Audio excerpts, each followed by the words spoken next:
How was your drive to school?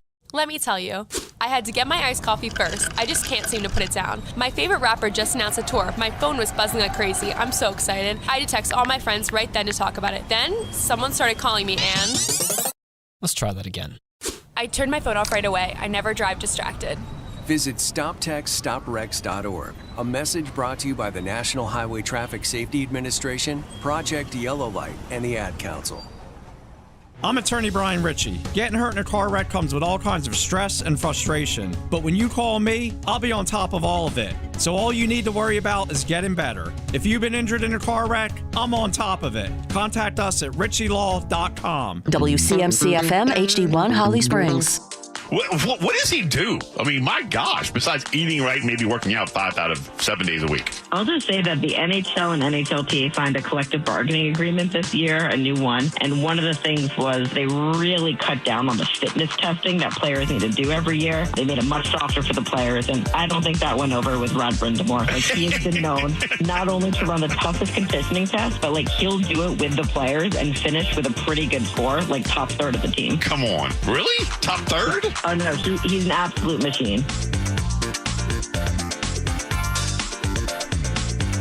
It's the Adam Gold Show. I'm Adam Gold. Max Gorn is back. Literally back. I'm going to ask you about your little excursion in a moment. We got a lot to do. We found out that we might know when we're going to start the next round of the playoffs for the Hurricanes. We'll get to that in a minute. We know who the West matchup is going to be. Probably could have seen that from a long way out. It's apparently not very easy at Aronimink, just outside of Philadelphia. Certainly was not easy for Scotty Scheffler on the front nine. Certainly his first 5 holes, he was a little bit all over the place. We are eagerly anticipating the resumption of the playoffs. The schedule release was yesterday in the NFL last night. Before we start, Max, how many of the schedule release videos have you watched? I watched about 2/3 of the Panthers one. That's about it. Okay, we're gonna bring that up briefly. I'm not gonna ask you for your opinion on it yet. I've watched 6 of them, roughly, and I don't think I got to the very end of any of them, but I watched about 6 of them. All right, before we begin, when Max last left us on Monday, he was about to fly to London and then take the train up to Manchester for City versus Crystal Palace, right, on Wednesday at the Etihad. And then you were going to the next day just fly back. I know yesterday was a long travel day for you. Very long. How was the whole experience? Oh, it was awesome. This is my first time going to another country. Like I've been to cruises to the Bahamas before, if you count that. But I just gotten my passport a couple weeks ago, so I have a cousin that lives in London, so got to visit with him and his fiance, check out London a bit. And you didn't care about them though. You were there to watch them. That wasn't the primary reason for the trip, but it was good to see them. It was good. It was my first time meeting her. They're getting married in September, so that'll be cool to go back over. I think that's in Spain actually, but very nice. I definitely want to go back to London and check out like Wimbledon. Sure, I think that'd be awesome. And then Wednesday took the train up, got there. It was about every kind of like weather or like stereotype you hear. It was as wet and gray and dreary. It was like 44 degrees and cold and rainy. Beautiful. It was like, this is Summer. about what I expected. And I pulled a very American move. The first bus I got on after getting off the train in Manchester to get to my hotel, I accidentally stayed on until after the route was over. Really? And the bus driver had to turn around and drop me back off so I could get back on the right bus that was actually in service. So I was not doing well for the representation of the Americans, but I went to the stadium. Was sitting right off the field, like third row. It was like 35 pounds. It was great. It started raining during the game, too. Sure. Started downpouring about 20 minutes in, but I was fine, and the environment was so cool. Just all the fans, all the chants rolling through. It's constant. We don't sing. Yeah, one drops off, games. another picks up. I couldn't really pick up exactly some of the more complex ones, right. They started playing Blue Moon right before the game. Everybody sings along to that, and they ended up getting the win. They scored 2 goals on my side. I was over there kind of by the corner flag, where the city was shooting in the first half. They ended up winning 3-0. So Marmouche and Semenyo scored in the first half. Yes, so now they have the advantage in goal difference in the table. So if Arsenal drops points at any point, if they draw one of these last games or somehow manage to lose, I know they're playing 2 pretty Palace, who City played in the game, is one of the teams that they're playing. So they're not playing good teams, but if they manage to draw or lose one of those games and City wins out, they can still win the title. So it was very exciting. It was awesome. Most of the people that I talked to were very welcoming, would talk with me, even though I was definitely giving off that I was a dumb American who didn't really actually know all that much. But what? I mean, look, it's not that. I love the game, and we have a Premier League pick'em group chat. And they definitely don't respect all Americans, by the way, and they definitely do not respect my knowledge of the sport. I look at it as a sports fan, and I'm a relatively new fan. My son makes fun of me for that. I've only really been into it for probably 5 years, but, I mean, it ain't that complicated. I'm not as locked in as I used to be. Actually, my first job in radio, I worked at SiriusXM for SiriusXM FC, which is the soccer station. Yes. I listen to it often. I was definitely more locked into like all the different player movement and like the everyday goings on. I'm not as closely following it now, especially right now in particular when there's Kane's playoffs going on and all sorts of other stuff happening. But I go back and forth between 91 and 157. Yeah, trying to keep track. I need to do a little bit better job of. But it was a great experience. Honestly, a lot of what I expected. There's a lot that's similar over there. There's a lot that's different for seemingly no reason, but well, they're driving on the wrong side of the road. Exactly. They start with that. The light turns yellow before it turns green, as well as before it turns red. Yeah, interesting. So they know when it's about to turn green. I like that. Very, very interesting. I actually like that. And it never says exit anywhere. It says way out. Okay. Like if you're leaving the tube, it never says exit. It always says way out. I found that interesting. I like that. I dig that. I don't know, but I like yellow light before green too. I kind of dig that. It's like starting a F1 race or something. Real quick, Arsenal, unless they drop points to Burnley Sunday, and that ain't happening. Burnley's bad, and it's It's at the Emirates, so they're not. Shouldn't say they're not going to, because Arsenal could Arsenal and leave it late and try to win that game 1-0, which is what they've done. But I don't think that's going to happen against Burnley. And with Crystal Palace, like, getting ready for a Conference League championship game, I mean, it's going to be their academy team. You have nobody in that team. So it's Sunday. Your chance at City winning the league is Sunday, because they ain't losing to Palace when Palace ain't playing their players. I'm never going to underestimate the Arsenal ability to bottle it away. All right, well, we'll see. I'm here for the drama of it, but the chance was stolen from you by VAR. Look, last week there was an older guy. I was waiting at the bus stop to go to the stadium. There's an older guy who was a City supporter. He's like, hey, you never know. Like, remember in 2012 with Sergio Aguero, which it was I think the 14th anniversary of that was yesterday when he scored. They scored the 2 goals in added time to steal the first title. You never know until it's over. So there's a lot to be determined still with 2 games left, and I'm going to keep my fingers crossed. All right, well, just for the drama of it, I'm rooting for you. All right, let's start. Let's get it started. And for the record, I'm jealous of the fact that you could just don't do that. That is awesome. All right, we sort of know when we will begin. If Montreal finishes off the Sabres tomorrow night and they lead the series 3-2 after Buffalo thought they could play 1 period and win. That's basically what happened. Ukko-Pekka Luukkonen no good. Alex Lyon didn't really matter. At that point, Montreal had their nose well in front, and they do look like the better team than the Sabres. But anyway, if Montreal finishes the series off in 6, or if it goes to, if they finish it off in 6, then we start Tuesday at Lenovo Center. If the Sabres force a Game 7, we start Thursday. In either case, we will go every other day. No more 2-day breaks. So if we start Tuesday, it's Tuesday, Thursday at Lenovo, Saturday, Monday in, that would be Montreal, Wednesday at Lenovo, Friday, blah, blah, blah. You understand the point. It's every other day, no more 2-day breaks. TNT, by the way, will have the Eastern Conference Finals. Let's go. You no like- ESPN. Okay, that's fine. It doesn't. Sean McDonough is great. No, I like Sean. But Sean McDonough is great. ESPN falls short in some aspects. Yeah, we don't have to watch the halftime, whatever we call it. Anyway, here's Greg Wyshynski from ESPN, senior NHL writer. How good has Carolina been in the playoffs?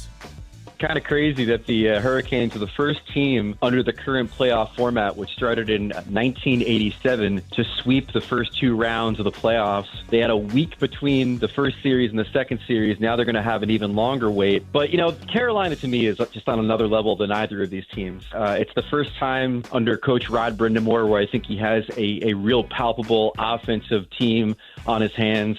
Not just one line you got to worry about, but 3 lines you got to worry about. Their goalie, Freddie Anderson's playing out of his mind. If he can stay healthy, I think that he's going to continue to power them. They're just really impressive. Outside of Colorado, there's nobody else in the playoffs that's looked as good as Carolina. All right, so I've heard a lot of talk about why. So let me say something that I have been saying. I don't even know for how many years, but I have made historical references to this. The difference, Carolina this year, because Greg alluded to it, is offense. It's not anything else. It's offense. The Hurricanes have, and I know there are people who look at it, I think, incorrectly. This has never been about goaltending for Carolina. Sometimes it's about the other goalie, but it has never been about their own goalie. Has Freddie Anderson lost some games in the conference finals or even the second round against the Rangers, right, where he has played poorly? Yep. But the reason why Carolina has lost series, whether it's the Rangers twice, Florida twice, and Tampa back during the crazy pandemic central, really has never been about their own goalie. It's been about their inability to score that goal. And, I mean, we will have to wait and see in the conference finals. I don't think that really is their problem anymore. But again, you have to keep going out and doing it, and this team understands that.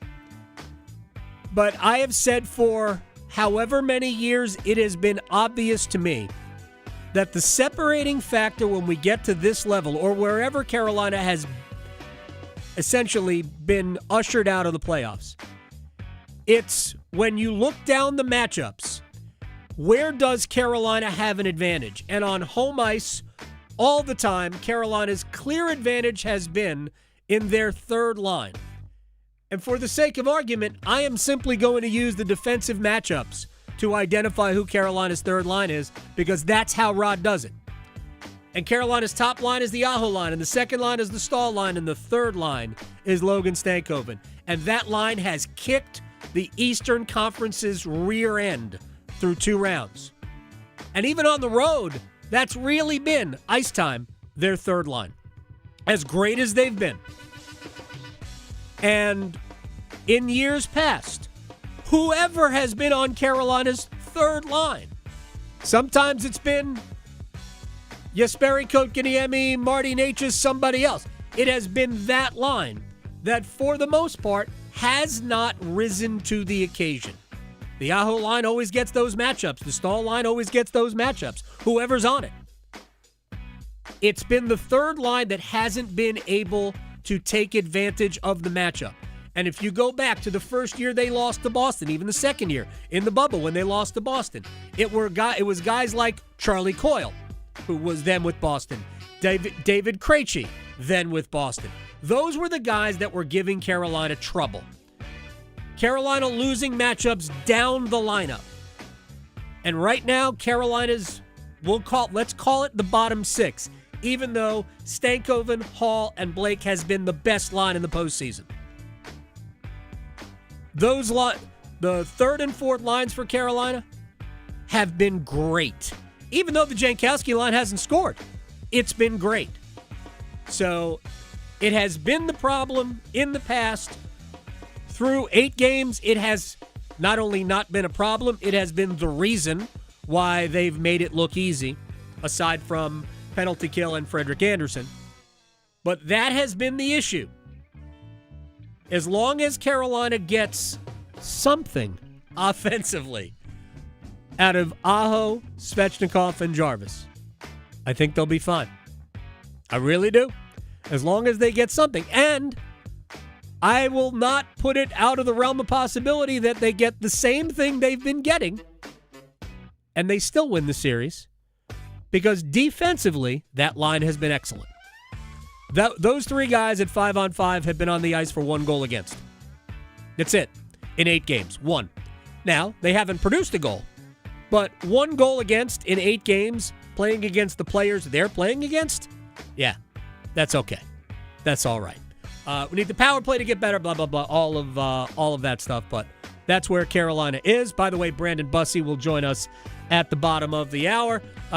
Did you see the Mitch Marner goal last night? Oh, yeah. Oh, my gosh. Phenomenal goal. Isn't it amazing that Toronto blamed him? Yeah, he got out of Toronto, and all of a sudden he's leading the NHL playoffs in points, and Toronto's sitting at home playing golf right now. He's been amazing. Toronto, not only did Toronto not make the playoffs for a lot of reasons, maybe largely because Mitch Marner was a sign and trade, but their power play went into the toilet without Mitch Marner. Maybe the guy with one, among the players with the best vision in the sport, maybe he was good on your power play. Anyway, Marner, amazing goal. They win at 5-1. Here's Wyshynski on Mitch Marner's importance. It's not only just like his revenge, it's not only the way that he's played after, again, being, just absolutely ridiculed and criticized for his performances in the playoffs when he was in Toronto. It's not to say that he didn't deserve some of it. I mean, like his points per game average was significantly lower in the playoffs than it was in the regular season. And I think he kind of figured out some things in Vegas, like where to go to the hard parts of the ice to score in the playoffs and how to be a bit more aggressive. But the most important thing, I think, for him is he's really had backing of his coach, John Tortorella. And when Tortorella was hired there, I think a lot of people thought that he was going to break Marner. like it's an oil and water relationship between these 2 guys. But it turns out that Tortorella thinks that he got a raw deal in Toronto, that the narratives are wrong about this guy, and so far Marner's proved them right. Mitch Marner's been awesome.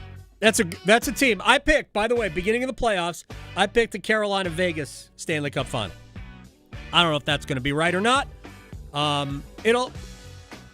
Talk to me about Cale Makar and a potential shoulder injury. We'll see.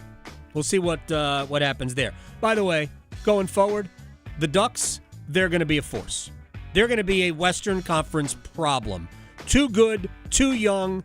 They are going to get better and better. My one worry is don't trust them completely. They need more depth on the blue line. They have great young players, but they're going to need more. Jacob Trouba isn't going to be able to do this forever. Real quick, before I move on to the NFL schedule release, because I find this fascinating. Carolina, most people have gone, but who have they played? We haven't heard that about Colorado, have we? So, if we're doing tail of the tape, Colorado played the Los Angeles Kings in the opening round. Kings had 90 points. I don't know what that would be 8 points shy of a playoff spot in the Eastern Conference, the 90 points, because Philadelphia's 98 was the lowest total. They had 22 regulation wins, the Kings. Do you know how many teams in the NHL had fewer than 22 regulation wins, Max? Not many. One. They were tied for 30th in regulation wins. Nobody mentioned anything about that. That's fine. Nobody has to. You don't have to apologize for who you play in the playoffs. Then they play Minnesota, 104 points. We all thought Minnesota was great. Of course, physically compromised. No Joel Eriksson Ek. No Jonas Brodin. 104 points during the regular season, which puts them behind Montreal and Tampa, by the way. 31 regulation wins, which was 15th in the league. So maybe a little bit overblown by how good. We know they were good. Nobody's saying Minnesota wasn't good, but 31 regulation wins, that's not great. Vegas, by the way, 95 points. Wouldn't have been a playoff team in the Eastern Conference. 30 regulation wins, tied for 16th best. But please, let's continue to talk about Carolina's easy path. And a NFL schedule release yesterday. And how about this? The Panthers have 3 primetime games. 3 primetime games. That's exciting. Week 4, Sunday night, home to the Lions. Week 8, Thursday night at Green Bay. Week 11, Monday in Tampa. Very nice. They open up with the Bears at home. Fun. They're at Atlanta and Cleveland in the first 3 weeks of the season. Then, of course, the Sunday night home game with the Lions. They have a bye in Week 5. By the way, I don't like a bye in Week 5. That's too early for a bye week for me. They went from super late bye week, like Week 14 last year, to now Week 5 bye week next season. So, I mean, the regular season can wear on you a little bit, so I don't know. Yeah. I don't know if that serves to their benefit, but who knows? I don't like it unless unless circumstance make it really good, really beneficial. Week 5 bye week's a waste. They come out of the bye week. They're at Philly, home to Tampa, and Denver. Then they've got the Thursday night game at Green Bay. Then they're home to Denver, at New Orleans, let's just do it this way. I don't like the early bye. 4 of the last 5 games are at home. That's good. And the one on the road is at the Steelers, too. Yeah, and they might not be very good. You might be playing against Duck Hodges at that point, for all we know. And how about this? Of their 17 games, 14 of them are in the Eastern time zone. They only venture as far west as Central Time all year. That's it. Everybody who would be Mountain or West is here. That's just awesome. And one of those games in the Central Time Zone is a Thursday night game. I think that's the Packers game. And they have, obviously a game every year in the Central Time Zone against New Orleans, but I think it's pretty good. All right. What did you think of the Panthers schedule release video, Max? I'm sure it was fun for them to go blow stuff up, but in terms of engaging social media content, I don't think it ranks terribly high. It's not the worst I've seen, but it's far from the best as well. It's just kind of meh. Well, once we got a few, first of all, I'm glad they didn't actually blow up an actual animal, right? Glad we didn't blow up an actual raven or an actual tiger, whatever. That's good. Smart on their part. Once I watched the first few, at that point I'm like, okay, I've seen this. It's okay. Whatever. And again, I haven't watched all of them, but here's 4 I liked a lot. I watched the Broncos, Peyton Manning and his daughter. I thought that was incredibly well done. The Chiefs, QVC with Rob Riggle. I don't know who Lisa Gilroy is, but that was really good. Take the time and watch that one. I think you'll laugh. I did. Winston Van Gogh with the Giants. Did anybody see that? Where they're doing, Jameis Winston is doing Pictionary. He's drawing who the game is against. That sounds good. It's very good. And I dug the Chicago Bears. Roma Dunze was Bob Ross, and he was sort of painting the schedule. Very good. I enjoyed those. A surprise, which I guess we kind of figured out yesterday.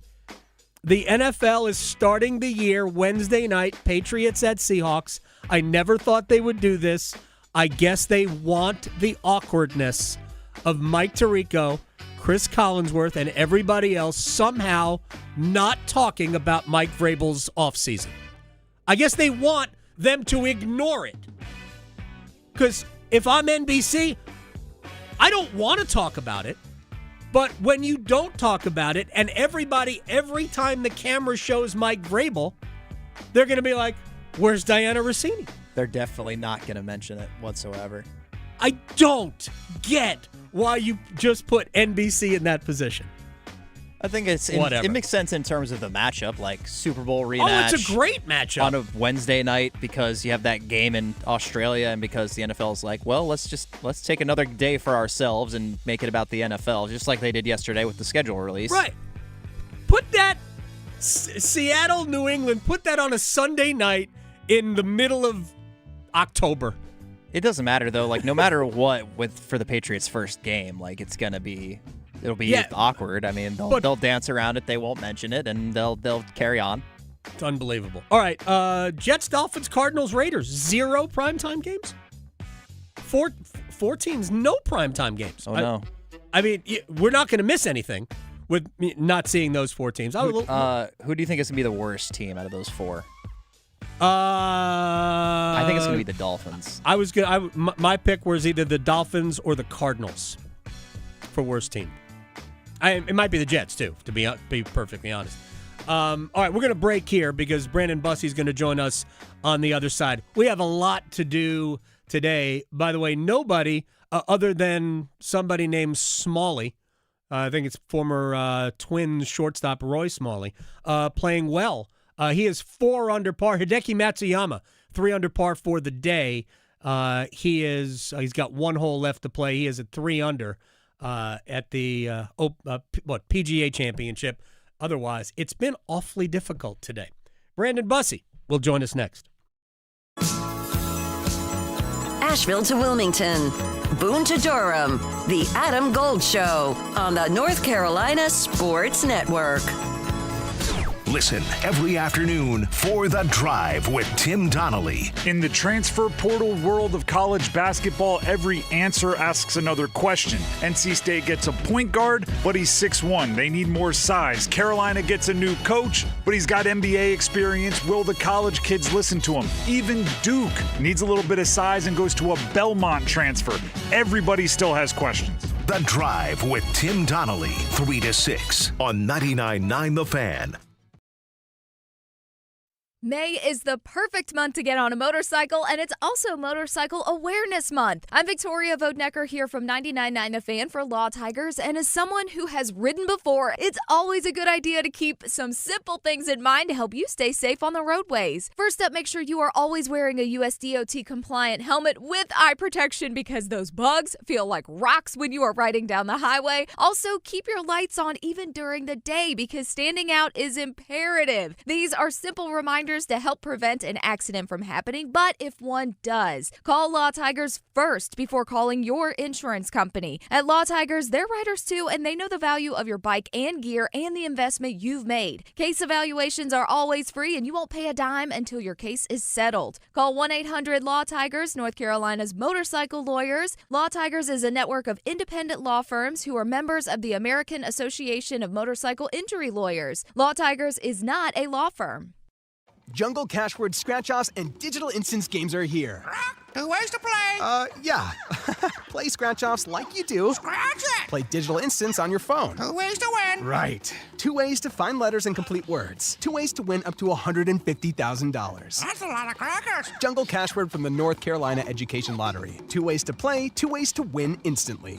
Must be 18 to play. Approximate overall odds to win range from 1 in 3.79 to 3.90. Problem gambling helpline 877-718-5543. Hey, it's Amanda here, back again with my friend Coach Pete. Coach, there's somebody out there listening right now, driving down the road that has all their money in a regular savings account. Yeah. Tell me why that's bad. Well, you're losing money safely there. We want it safe, so we put it in the bank. But if you're not keeping up with what inflation is, your money is losing buying power. Because, yeah, it's safe in the bank, but it's losing the buying power. There's nothing wrong with having some money in the bank. You need to have some for an emergency account because you can get to it right away. Mm-hmm. But any more than 5% of the money you have in a bank account is crazy these days. Wow. So let's show you a way where you could have the safety, but have your money growing, tied to the S&P 500 sometimes, or different market indexes on the upside, but never the downside. In other words, you get to share in the gain of the markets, but never on the losses. And then you get lifetime income. So it turns into a retirement account when you need it the most. If you'd like to see this in writing, call us right now. No cost or obligation. 919-794-7900. 800 919 794 7900. Amanda Daughtry is a paid spokesperson. Investment advisory services offered by Capital Financial Advisory Group, a North Carolina registered investment advisor. The NBA playoffs are underway, and now you can trade every game on Kalshi. You can also trade on who wins each series, the conference finals, and the championship. San Antonio is currently trading at 19% to win it all, meaning a $100 trade pays out over $500 if they take the title. On Kalshi, you're trading against other people in a live market. No house, no odds makers. And as odds move, you can buy in or out anytime throughout the postseason. For a limited time, download the Kalshi app and use code PASS to get $10 when you trade $10. KALSHI. Kalshi. Trade on anything. Snapshot from Progressive wasn't created for just anybody.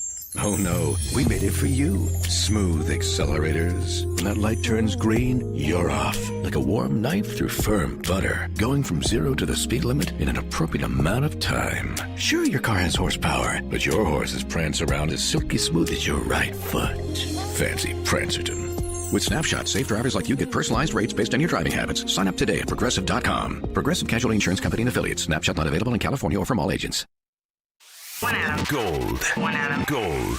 Turtle cake? Like, what do we... What? Isn't that an ice cream? What? Where's the confetti cake? Because, hello, confetti cake, delicious. With the little, I don't even know if it's real, but the little dots in the icing, like... None of these are real. What kind of fake thing that is, but it's delicious. It's my childhood. Like, that wasn't in the top 10. His opinion's invalid to me. The Adam Gold Show.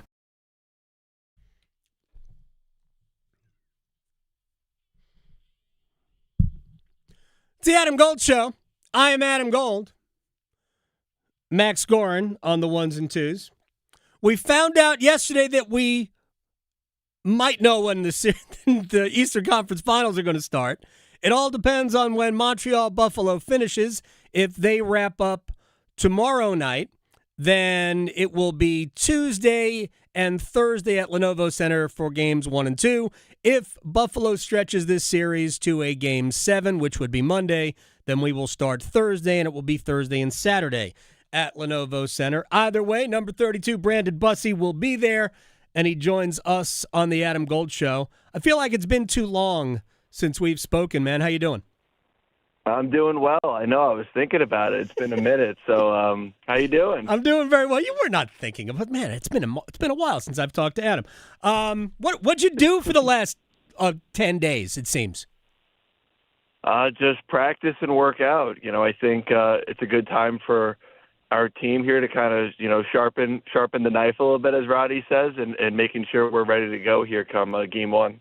So, I have been saying to anybody that would listen that I think that the mental makeup of this team will not allow it to have rust be the enemy of rest.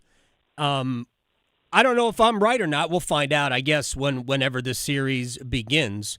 But from your perspective in the locker room, being around these guys, what do you think would make me right? What about this team do you think might be immune to something like that?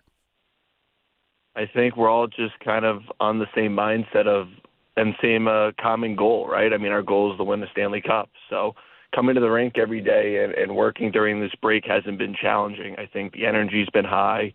The excitement in our group has been high. I think we are looking forward to getting to game 1 eventually, but I think we're taking this opportunity to have the rest from the games, but having this practice opportunity is good for us to continue to make sure our game's in a good place.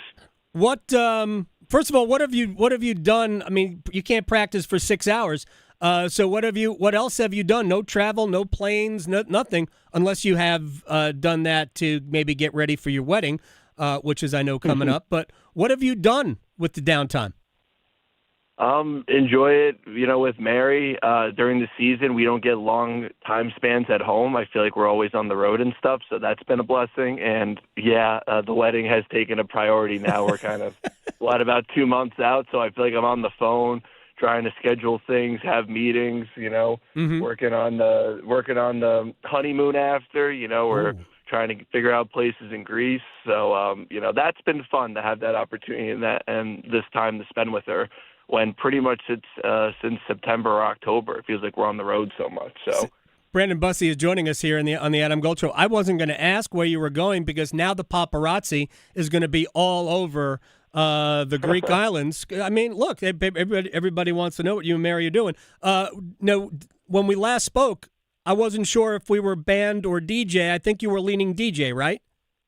Yeah, no, we're sticking DJ. Yeah, we got with a good guy, and we got to have that meeting soon to just go over all that stuff, all the songs and stuff. Mm-hmm. There's way more to planning a wedding than I thought.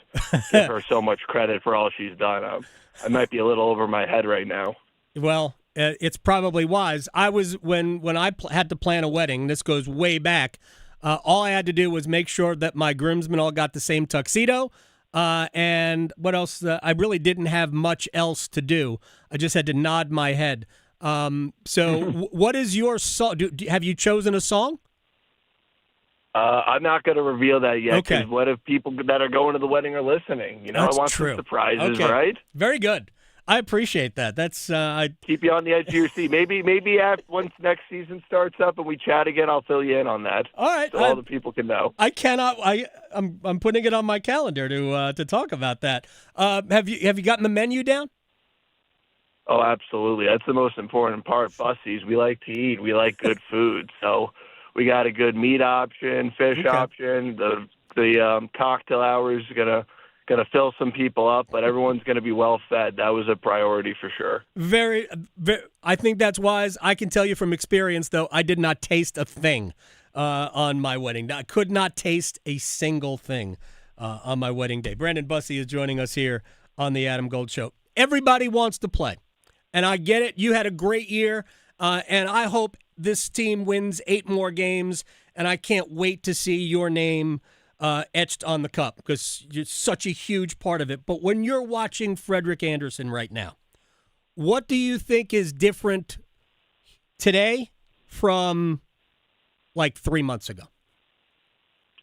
I don't know if I could say much is different. I think Freddie's is in an absolute flow right now. Watching how he is day to day here, how he's taking care of his body, how he's mentally not too high, not too low, just the perfect even keel.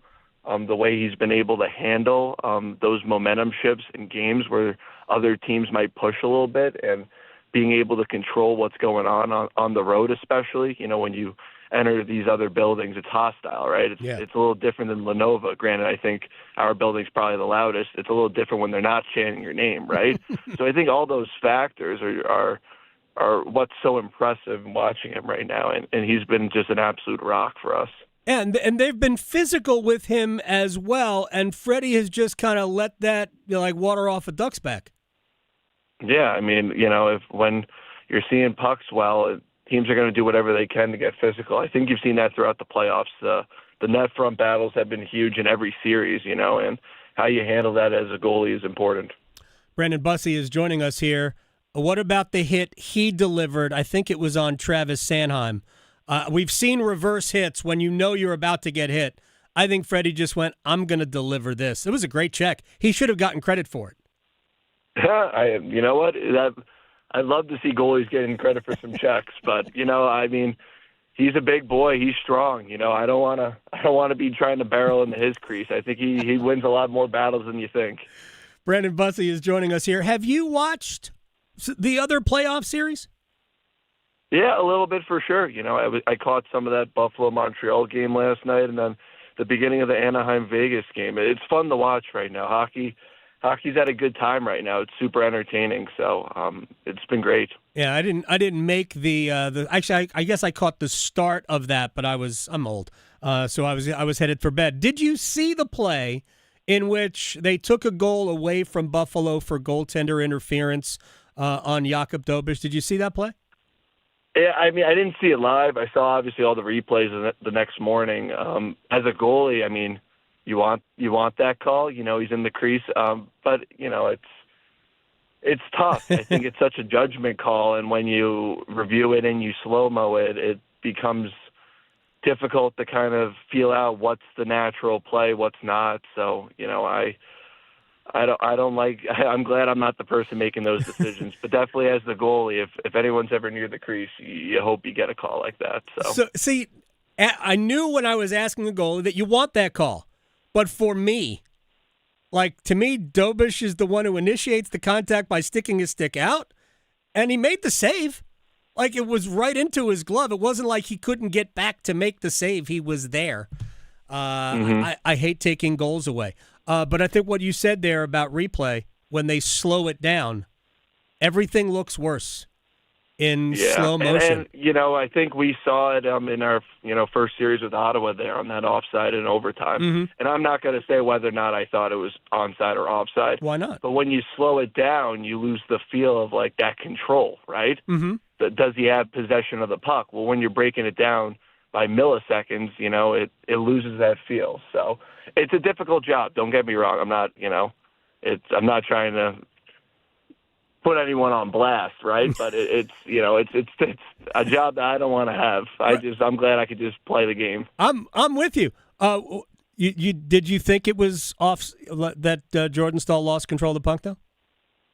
I'll always root for my team. I always believe in my team, so we'll leave it at that. I mean, when you slow it down, and this is the way I looked at it, when you slow it down and we Zapruder film everything up and we slow it down, however, frame every second, well, of course it looks like he lost control of the puck. But when you look at it in full, at real speed, he didn't. That's my argument for replay, and I'm an old person who doesn't like what instant replay reviews have done. I would say everything has to be reviewed at real speed, and that gives us exactly what happened, as opposed to slowing everything down. That's my rule. Yeah. No, I think that's totally fair. I think we just joke around with Jenks though on some of his goals this postseason that have been turned around. That we're just saving his for when it really matters. We didn't really need those ones, so.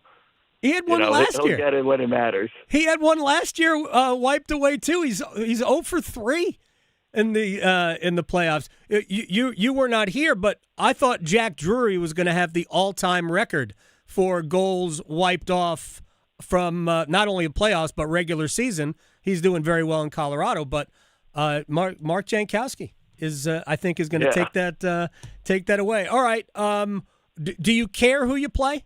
Buffalo or Montreal? Can't imagine the answer is one or the other. Me, no. I mean, it's at this time of year, everyone's good, right? I think Buffalo and Montreal both have a lot of strengths, and you're seeing it in their series and what they're able to do. But, I think our game doesn't really change that much, Obviously, there's some little things that you adjust to looking at the video on what they do well. But, you're not running into a team that's sloppy or anything. You're running into a team that's playing good hockey and has earned their way to this point. So no doubt. Do you have a thought on what we have seen from Logan Stankoven and Taylor Hall and Jackson Blake and how it continues? Not surprised by what they're doing at all. I'm happy for them. Their ability to put the puck in the net thus far has been special, right? And I don't see it slowing down. What they bring, the youthfulness, the speed, the ability to be so dangerous. I see it in practice, and it's fun to watch it right now. They are amazing. And I know when you said youthfulness and speed, you were talking about Taylor Hall, who honestly is playing like he's 25, not 35. Brandon Bussi, you are an awesome human being. I appreciate your time. Best to Mary, and I will see you very soon. I appreciate it. You have a good one. You too. Brandon Bussi here on the Adam Gold Show. Top-notch human. All right, when we come back, we will do one-timers. You can ask any question you like. Go to the YouTube chat. You can put it there. You can certainly reach out on Twitter at AGoldFan. I'll monitor my Twitter. Max, are you on Twitter? I am. What is it? I think it's just Max Gorin. Couldn't be easier than that. So put it anywhere you like. Excuse me. And we'll answer the question. One-timers is next. Delivering more hits than the Canes forecheck. Shoot, he scores! The Adam Gold Show on the North Carolina Sports Network. If you want the nation's best auto insurer, look no further than North Carolina Farm Bureau Insurance. Rated #1 in Crash Network's Insurer Report Card 7 years in a row, we're the only insurer in the nation to receive an A+ rating from auto body shops. Our philosophy is simple: be fair, be quick, be the best. North Carolina Farm Bureau Insurance. Helping you is what we do best. don't build a tradition overnight. You earn it. The Coca-Cola 600's underway. This is a crown jewel race. It's a 600-mile salute to those who have made the ultimate sacrifice. It's do what we love because of the sacrifices that were made by our military heroes. If you win this one, you'll carry it with you forever. It's NASCAR's toughest test of man and machine. It's the Coca-Cola 600 at Charlotte Motor Speedway on Memorial Day weekend.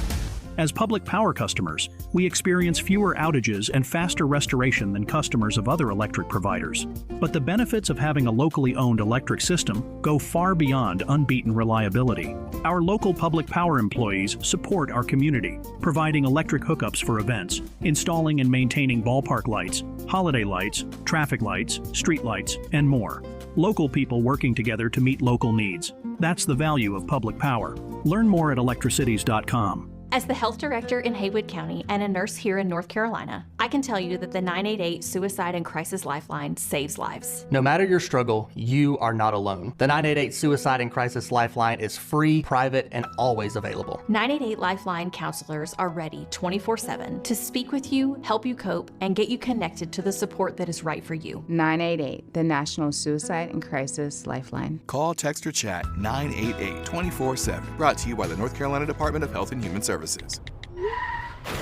Distracted driving kills. Every glance away from the road puts lives at risk. Eating and drinking, texting, changing the music, or checking your phone. It can all wait. Behind the wheel, your only job is to drive. Buckle up, stay focused, keep your eyes on the road and your hands on the wheel. Protect yourself, your passengers, and everyone around you. Every seat, every time. This message is brought to you by the Governor's Highway Safety Program and the North Carolina High School Athletic Association. The North Carolina Healthcare Association invites you to listen to this month's podcast, Conversations on the State of Healthcare. We're celebrating hospitals and nurses nationwide this month, especially the critical role hospitals play in emergency care and in keeping our communities well cared for and healthy. My guest is Brian Floyd, Chief Operating Officer with ECU Health, sharing the details on the state's first rural emergency hospital. The overwhelming story of what rural hospitals mean to the country and to North Carolina is not just about that emergency story. It is a place that provides economic stability to the market around them. It provides a place for jobs. It provides a place for people to grow and do service to their local community through that hospital environment. It provides a place of care close to home for people. It's really a major part of the fabric of a community when there's a hospital there. You can learn more and join our latest Conversations on the State of Healthcare wherever you listen to your favorite podcast, and find out more by visiting nchealthcare.org. As veterans, we're no strangers to helping others. That's what we were taught, service before self. But we do have one question for the veterans listening. When was the last time you reached out for help? If you or someone you know needs resources, whether it's for stress, finances, employment, or mental health, don't wait. Reach out. Find more information at va.gov/reach. That's va.gov/reach. Brought to you by the United States Department of Veterans Affairs and the Ad Council. One Adam. Gold. One Adam. Gold. Turtle cake? Like, what are we... What? Isn't that an ice cream? What? Where's the confetti cake? Because, hello, confetti cake, delicious. With the little, I don't even know if it's real, but the little dots in the icing, like... None of these are real. What kind of fake thing that is, but it's delicious. It's my childhood. Like, that wasn't in the top 10. His opinion's invalid to me. The Adam Gold Show.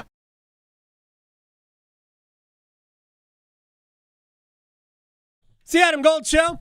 I'm Adam Gold. Thanks to Brando Bussi for stopping by. Tim Brando next hour. We'll talk a little bit about, get his thoughts on the 24-team playoff proposal, which seems like a foregone conclusion that we're going to have it. I'm not a fan. I think he is, but we'll find out why. Also, I know he has been quite, and you'll hear it next hour before we talk with him, been quite outspoken against the things that Lane Kiffin had to say.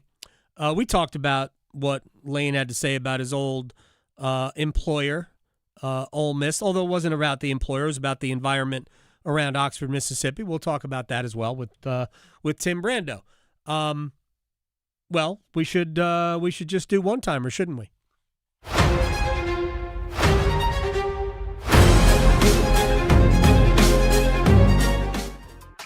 By the way, Scotty Scheffler just made birdie. He is now back to 2 under par, so 1 over today. 5 holes left to play in his second round. Bet you he finishes this round as the round leader. Solo leader? Yeah. Probably. I would not be shocked whatsoever to see that. All right, we got a couple from our YouTube chat here. Again, look up 99.9 The Fan on YouTube. Be sure to hit subscribe and have your voice heard in the comments. We can maybe read your question or just react to whatever it is you're saying in there. This is from J.E. Drift in the YouTube chat. Which NHL team that has lost their series in the playoffs this year has been the most disappointing so far? Ooh, NHL team that has, oh gosh, probably Tampa, even though they lost to a team that, and I'm not joking here, I said it before the playoffs began. I said it 2 months before the playoffs even started. Losing to Montreal is not an awful thing, but Tampa, when you have that goalie and you've got Kucherov and Gensel and some of the players that they've got to go out in the first round again 4 years in a row. Yeah, that's a disappointing playoff performance because most people I talk to, most who follow the league closely, all thought Tampa was still the best team. And I frankly didn't disagree with it, even though I thought it would be Carolina Buffalo in the conference finals. But I would say Tampa's been the most disappointing. Yeah, especially to lose in the first round 4 years in a row. Dallas was super banged up.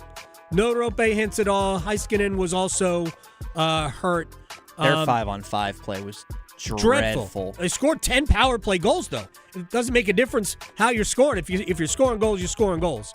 But they just weren't. They couldn't handle Minnesota. Kind of a similar story for them and Edmonton. Just injuries kind of killed them late in the season. Because otherwise, I would say probably one of those two. Edmonton Dallas was the first one that came to mind for me. Edmonton was bad. They just weren't very good all year, though. Honestly. Yep. Just not great. You need to do better when you have the best player in. Like, you would think two of the best 5 ever. Players on the planet. You got to be better. Yeah. This is from Brody again in the YouTube chat. Which Hurricanes player not named Nick Delorier or William Carrier would make a good UFC fighter? Ooh. I think it'd be Alexander Nikishin. He's physical, but I haven't seen meanness from him. That's a very good question. It's a very good... Sean Walker. That's actually the answer. The answer is Sean Walker over Will Carrier and Nick Delorier. The answer is Sean Walker. Over Delorier, too, yeah, really? Absolutely. I don't know. Sean Delorier. Walker. I would not... Sean Walker is... This is his time. Playoffs, he's got mean streak in him. How does that translate to the octagon, though? Because I think Delorier is just a tank. He is, but I don't know. I think they're all tanks. He'd be doing well in the heavyweight division. Yeah, maybe. I'd still go Sean Walker. All right, we got the PGA Championship going on right now. I know we both have it on the TVs here in the studio watching along. I'll just ask, who do you think is going to win the tournament? It's kind of very crowded at the top. It was actually a 7-way tie after the first round, which I think was the most players tied after the first round since like 1969. 69, yeah. So who do you got? Who do you got taking home the Wanamaker Trophy at Aronimink? All right. Well, it's going to be. I'm going to pick. I'll go winner without, which you can do, which I have done. It's fun. Winner without Scotty Scheffler. All right. He's back to 2 under. What you said earlier, that you wouldn't be surprised if he's a solo leader at the end of the day. And I agree. He might be solo leader at the end of the day.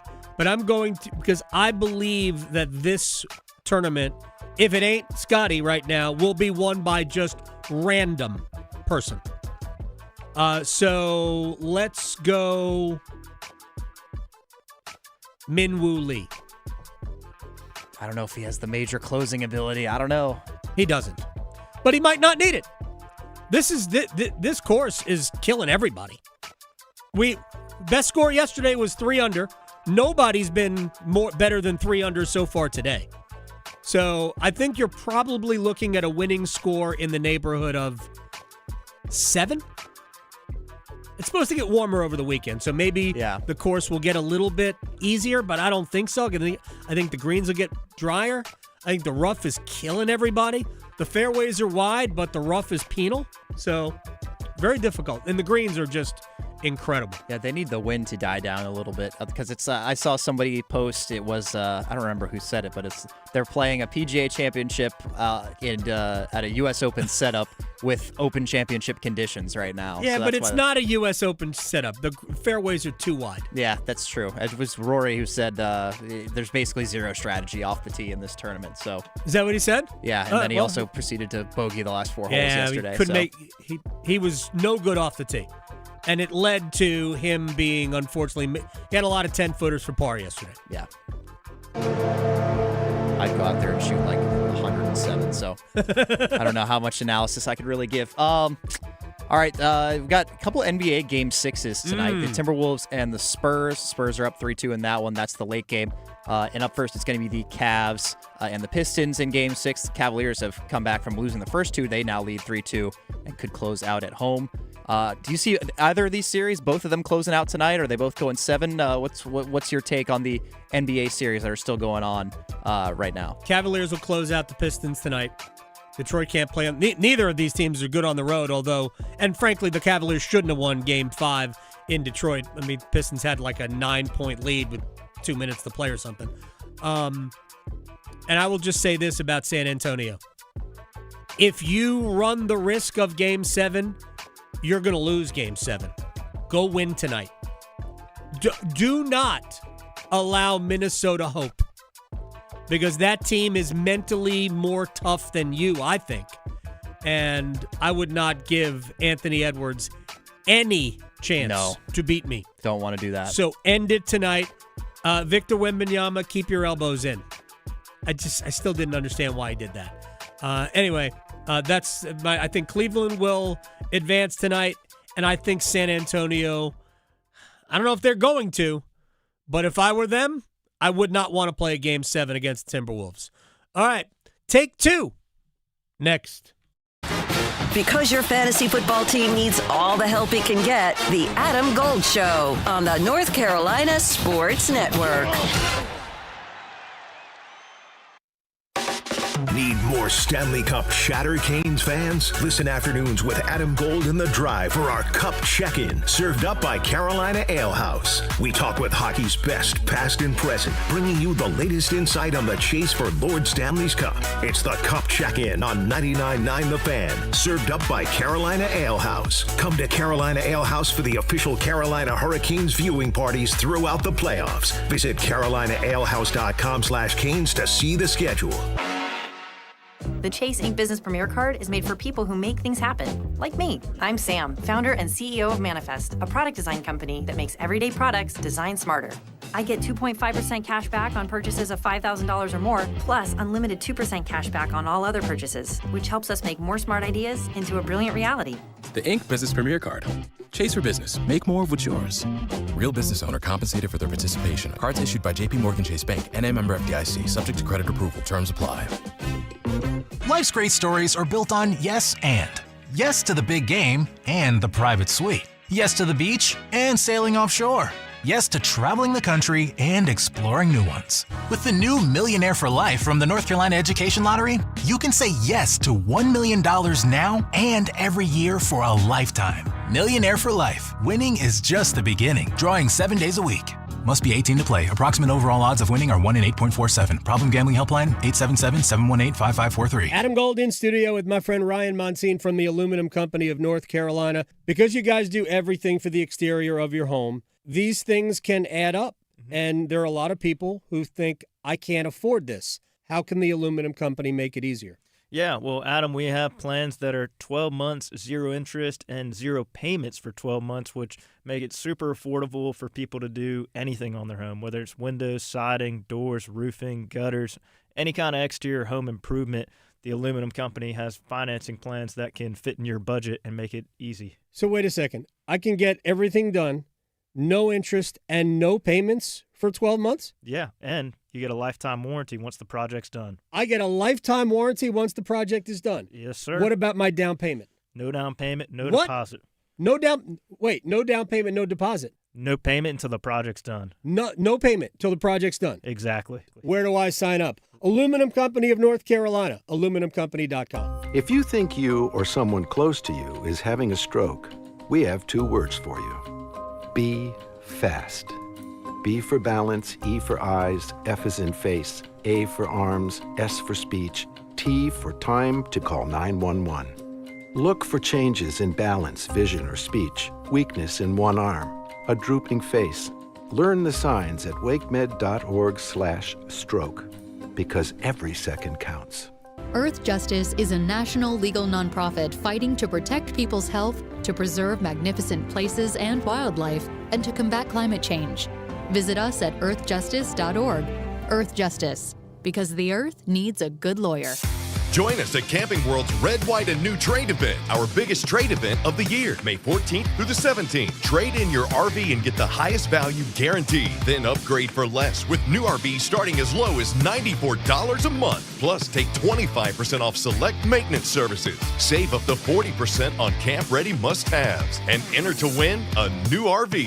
Don't miss the Red, White, and New Trade event at your local Camping World, May 14th through the 17th. We'll see you there. This hour of the Triangle Sports Leader is powered by Ritchie Law Firm, injury lawyers. Ritchie Law is on top of it. Go to ritchielaw.com. That's ritchielaw.com. They score! Broadcasting live from the Eagle Leasing Storage Studio. WCMC HD1 Holly Springs. 99.9 The Fan. The Triangle Sports Leader. It's Philadelphia in the slot. That shot's deflected away. Miller got a piece, lost his stick. Philly keeping it in. Three Flyers in front of the net. They can't connect on a pass. Aho will get to it and find a seam and clear it. What more can Keandre Miller do? Game-saving block. We play on.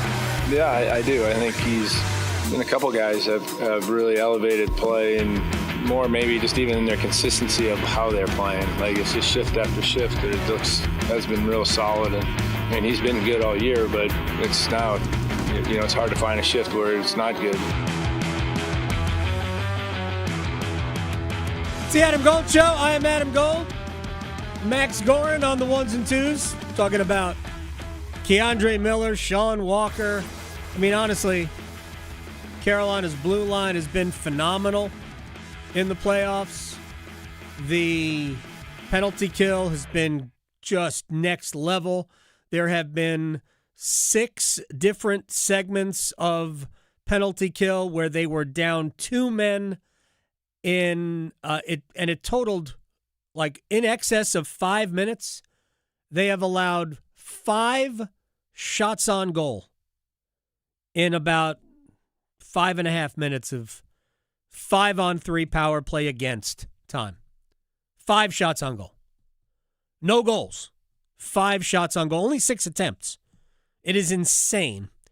And Carolina's expected goals for, while shorthanded, is equal to that of expected goals against. That's not a joke. Actually, it is a joke. That is crazy how good their penalty kill has been. They've given up two power play goals. Philadelphia scored. Yeah, they've given up 2 power play goals. 1 to Ottawa, 1 to Philadelphia.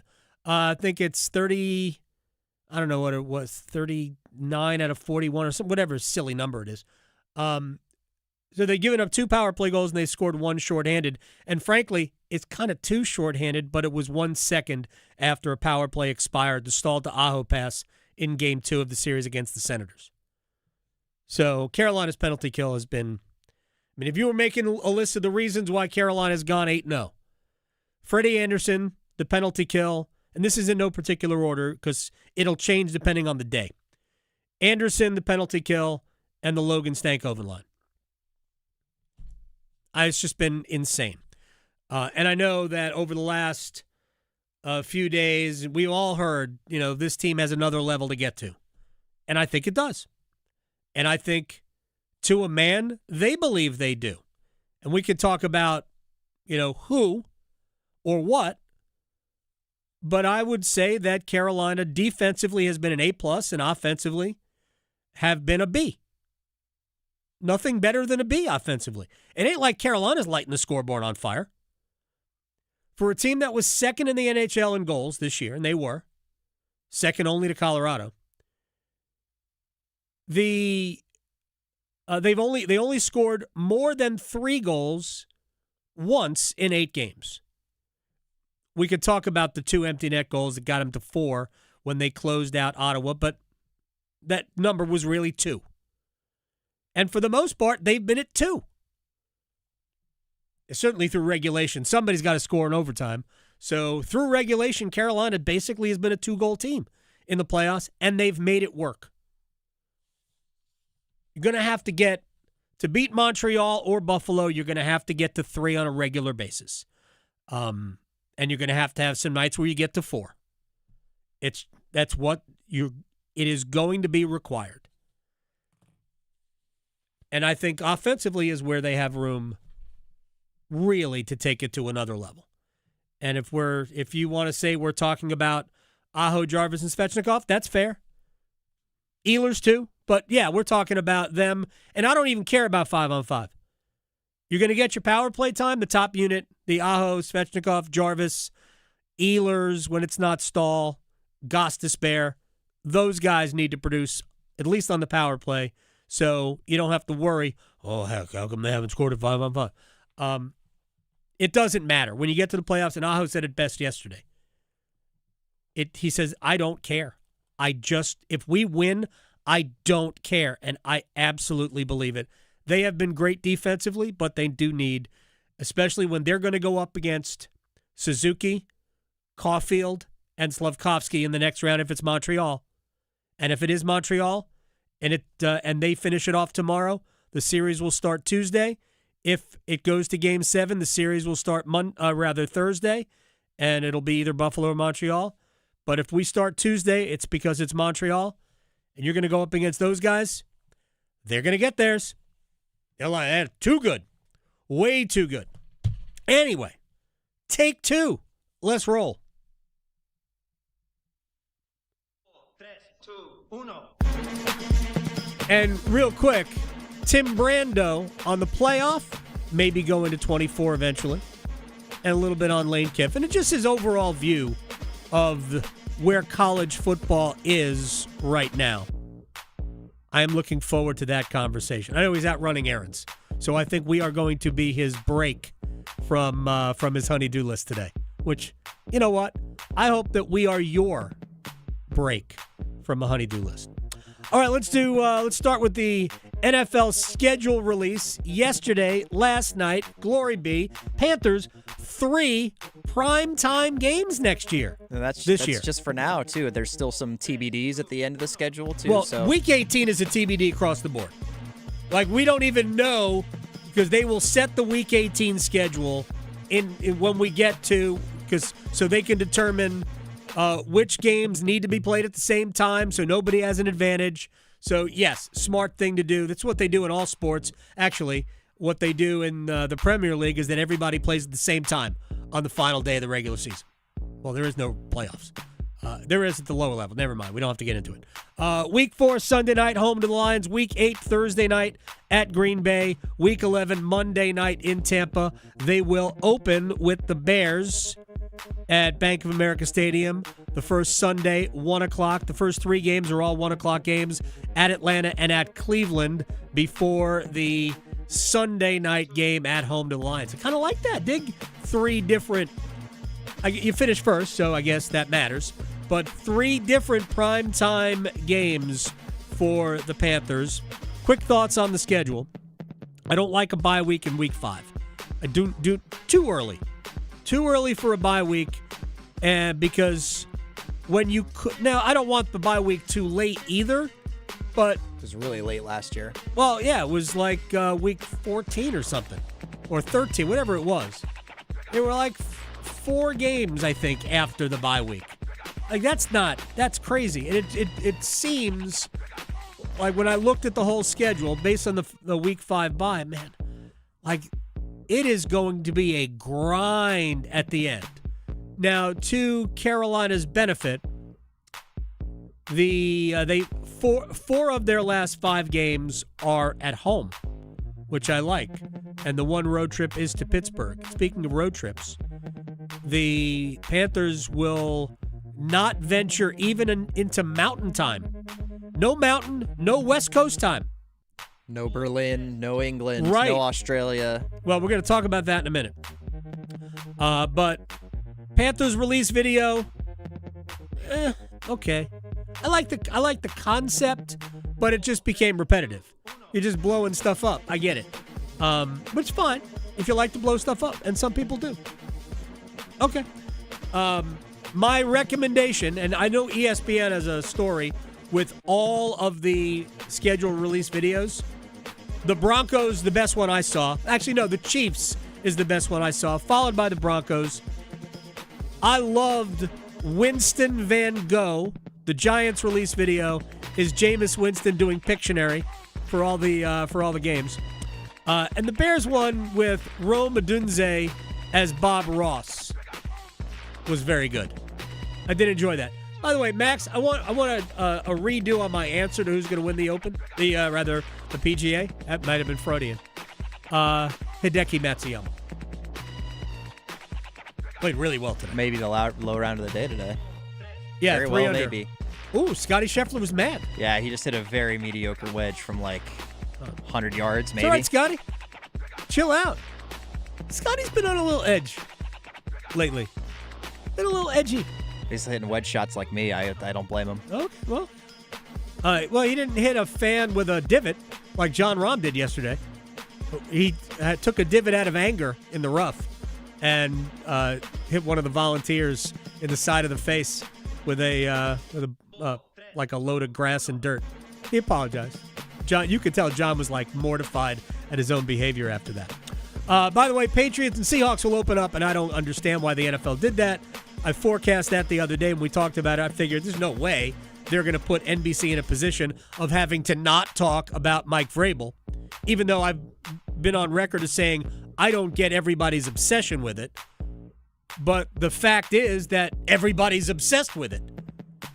And now you're going to put NBC in a position on the first Wednesday night of the season of ignoring what everybody else is thinking. I didn't understand it, but whatever. Guess they want the obvious awkwardness. The commissioner talked about 17 international games, basically one per week, in one of his State of the League addresses. He also has routinely talked about the possibility of an international team or an international division. He might want to poll the rest of the league on that. Tom Pelissero, NFL Network, on the international schedule. There is, let's just say, some frustration among some teams about the international slate, and specifically when teams learned they have to go and play overseas. This time of year has to be the most frustrating week for football operations people around the NFL, because the announcements on the home teams for some of these games, for instance, the Saints knew they were playing the first ever Paris game. They found out in like January, but their opponents did not. The Steelers found out on Tuesday, hey, remember last year you went to Ireland to play the first game there? This year we're sending you to play the first game in Paris. So good luck. It's not that teams don't want to go on these trips. It's more just the matter of, okay, it's all the operational things of going back to a city that, yes, the NFL has been to, but that team hasn't been to before. And hey, didn't we earn a little something last year when we played those 2 games overseas? You wouldn't anticipate you have another one. Yeah, like, I think the teams, in theory, like them. But I think there's a whole lot of things that, in theory, we like, and then when it comes the time, you go, man, what an intrusion. What a disruption from, like, nobody likes disruption. Everybody likes their routine during the season. We always use the word distraction, even if it's not things are not really distractions.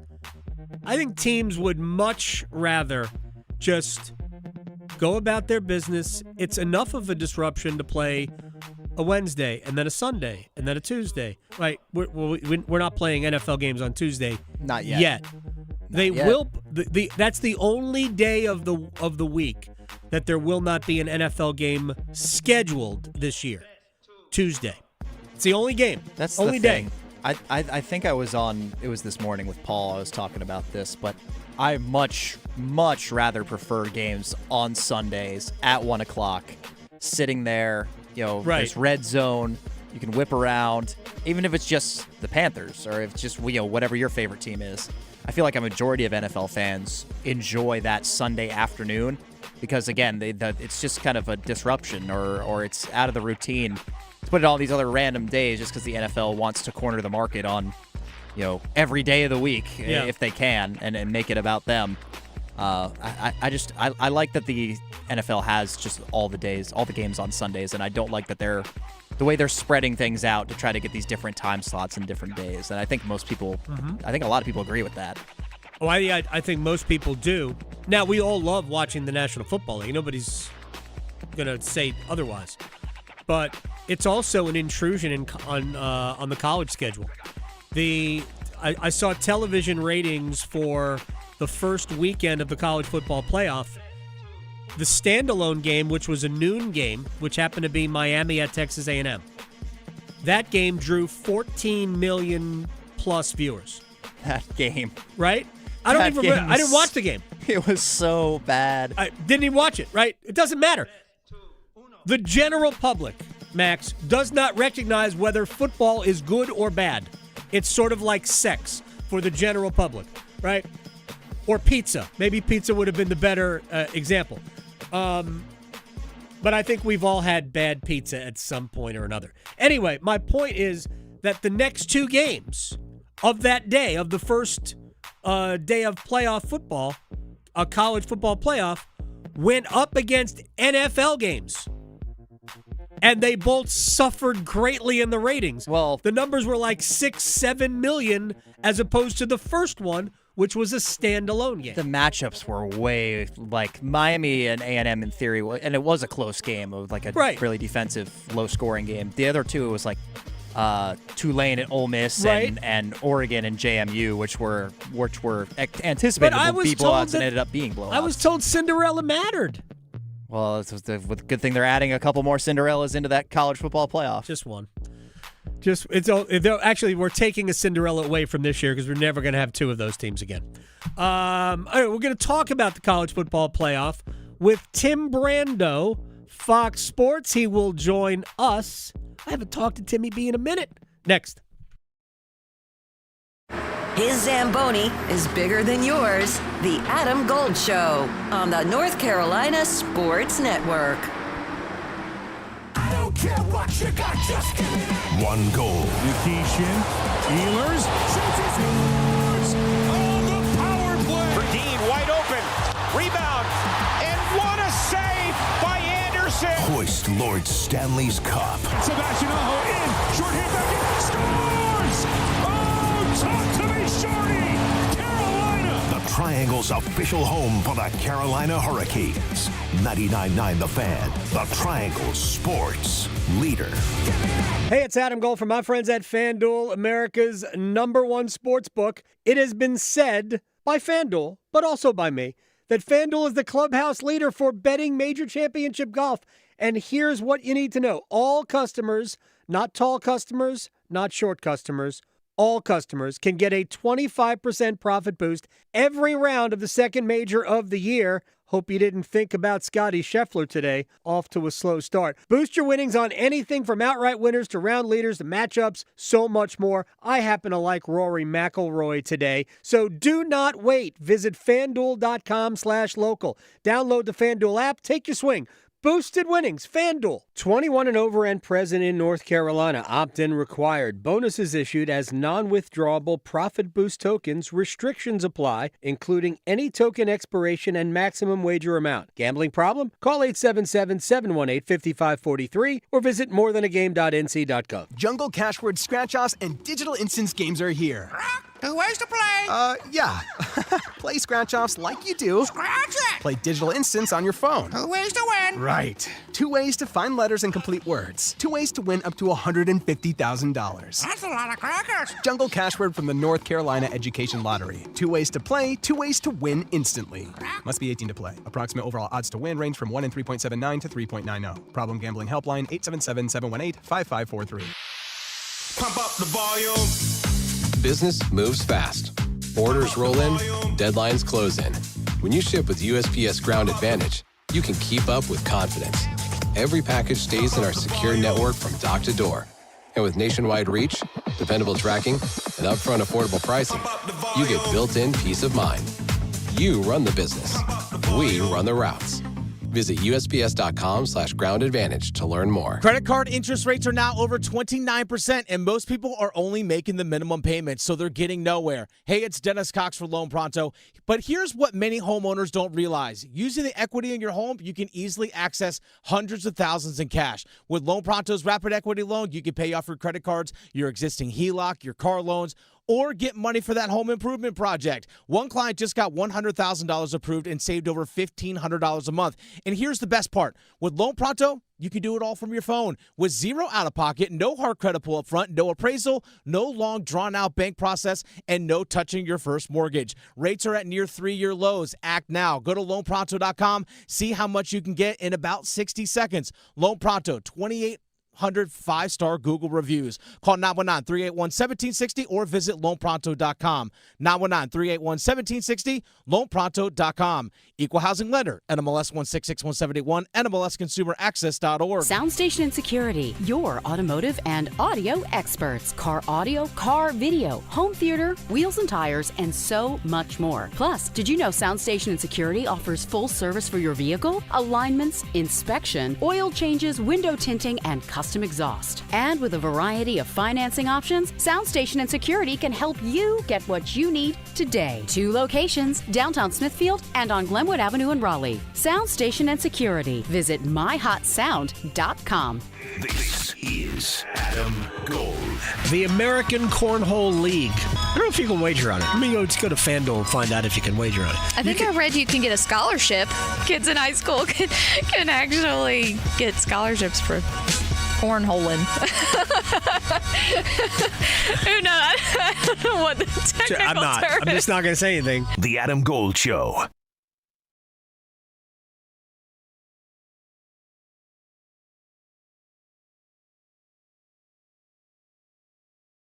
This was an example of Lane's narcissism still being so great that he decided through a publication based in New York that's got liberal tendencies out the wazoo to utilize it solely for his justification for abandoning a team that was on the precipice of playing for and maybe even winning a national championship. So much so that he decided to not just throw state under the bus, not just to throw a region of the country that he represents as an SEC coach under the bus, but a school that without their presence in his career would not have gotten him where he is today. You know, Lane, the lesson I think that we need to maybe teach him yet again is that just because the decimal point on your check is where it is, it doesn't give you license to be this stupid. That's what that was. Stupid, arrogant, condescending, in everything you never want to see in a leader of men. And I've defended Lane many, many times. I have. Archie Manning is a dear friend of mine. I've never heard Archie speak ill of anyone in athletics other than Lane Kiffin. And I guess there's a reason for it. That was spicy from the one and only Tim Brando. I cannot believe how long it has been since we have spoken. Timmy B, my man, how are you? I'm good, Adam. It's great to be with you, and thanks for giving me a break from my spring and summer job here at Chateau Brando. Okay, you're doing a public service for me right now by having me on the show. How many yards of mulch have to be? Oh my God! That's all right. And the cleanup. The toughest part is the cleanup in the back of the Highlander. Oh. You know, I mean, mulch is just. Oh, yeah, exactly. God. Yeah. Hey, now, the good news is Timmy B's tips from the tee includes gardening tips. It does help keep weeds out of your garden. All right, I'll admit that, but my God. Yeah. Look, we've very relatable. We have all been in the same position. So let's start, because we came back and I played the clip. You were on a podcast talking about Lane Kiffin. My view of this was very unfortunate that he would take a shot at his old employer. But he basically was really just recruiting negatively against Ole Miss. He didn't see, all of the things that he talked about were in place when he took the job in 2020. There were the same environment, whether it's in the Grove or around the university, and the perception, right or wrong, the same perception was there then. Why didn't he voice anything about it then? But he didn't have any problem recruiting. I mean, he built a pretty good program there. He could have won a national championship before he quit on that team. So to me, it was just recruiting. And I've got some other things that I feel about this situation, but I'll let you take it from here. Well, listen, I'll take it in a lot of different directions. First and foremost, I'm passionate about it because he brought up a time that all of us that are my age and maybe a little younger would rather not revisit. Mm-hmm. And a lot of work has been done, and it was even done as late as the time my daughter was going to school at Ole Miss, and Archie helped recruit her there. She graduated in 2012, and the remnants of what Tommy Tuberville had brought up in the late 90s, and Warner Alford, the athletic director, had gotten rid of the Confederate flag. Yep. They outlawed the mascot. They got rid of that as well. Yep. And, when you take all of those things into consideration, some of what was happening when my daughter was in school was there were actual groups, hate groups, okay, that were coming into Oxford to make it appear as though it was taking place within the confines of the zip code there and on the campus there, and they weren't even from there, okay? That happens all the time in politically. You know that. Yeah. It happens all the time. Well, it was going on in sports too, and where political statements can be made where institutions of higher learning are concerned. And listen, every school in the SEC, okay, every school in the SEC has connections to the Confederacy because they were all founded in the 1800s. Yep. Okay, so it's there, it's everywhere. But Ole Miss always got more because of the name of the school, the mascot they had, the flag that was part of their history and tradition, and what a governor had said during the height of segregation in 1963. So they dealt with more than anybody, and now that they've really made it so much better, and the enrollment, which has gone from somewhere between 14 and 20,000 when my daughter was in school to about 40,000 now, is a reflection of how many more from outside the South are coming to Ole Miss. And trust me, that's true. That's absolutely the case. For him to go there and to drudge that up and basically talk about a time in which he has no context. He's the son of an NFL coach that lived a privileged life. He was on a surfboard until, he got his big-time gigs in football. Mm-hmm. Great coach. Yeah, great coach. Hell of a play caller, and certainly knows how to build a program. But he has no context over what he was discussing there. Now, the grandparents may have very well said what they said, but Adam, the writer, didn't even ask him about it. He brought it up on his own. Now, why do you suppose, without provocation, he did that? I'll tell you why. Purely because of his own narcissism, and purely because he looked so bad when he abandoned his team and they went out and beat Georgia, something he didn't expect them to do. He didn't expect. And by the way, Miami dominated the game against Ole Miss, but you know what? Trinidad Chambliss just ran out of time. Yeah. And another minute and a half on that clock, they may have been playing for the national championship. Now, it already looked bad when they beat Georgia, real bad. And so in his twisted head, he's thinking, I still have to justify leaving that team. So I'm going to use this, okay, because I'm talking to a writer from Vanity Fair, a New York publication that and I know has liberal tendencies. Yeah, I'll bring this up, and that'll look good. He'll buy that. Well, the truth is the writer didn't really buy it, and he said so with the columnist. Chris Smith did a marvelous job, and he's been very transparent about what had happened. And even after Lane asked him to give him a mulligan and let him go back over that particular point of the interview, he still didn't equivocate. He went right back to where he was. So he doubled down on it, even with the writer. So Yeah, I've heard and seen enough, and I'm tired of defending him. And Archie Manning was right. I mean, this guy is absolutely full of excrement as a human being. He's a fraud. To say what he did about Ole Miss in that, now God-forsaken documentary that ESPN did, about how they, he needed them more than they. Yeah. Oh, my God. Wipe the syrup off. Jeez. Are you kidding me? My ex-wife came back and my kids are with me. Blah, blah, blah. Okay. At the very least, he doesn't get this $91 million investment from LSU. He doesn't get his nearly $14 million annual per from LSU, if not for Ole Miss. So why throw them under the bus? And in doing so, because of his bringing this up, okay, he has now just thrown really every institution in the Southeastern Conference under the bus, because the Jim Crow South and segregation was everywhere. It wasn't just in Mississippi. Right.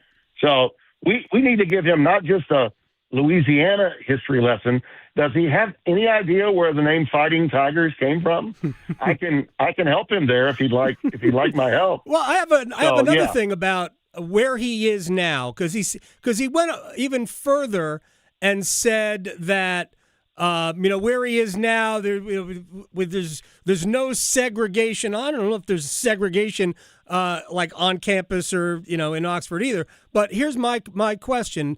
He does understand, and I know this is going to sound political, but I'm not trying to be it, because right now when he made it. He did. Political. When Governor Landry calls a state of emergency to go through redistricting, which is going to eliminate, if not one, maybe both of Louisiana's black congressmen, or just Democratic congressmen, let alone African American or not.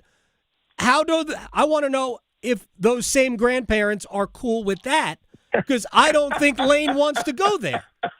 No, he doesn't. No.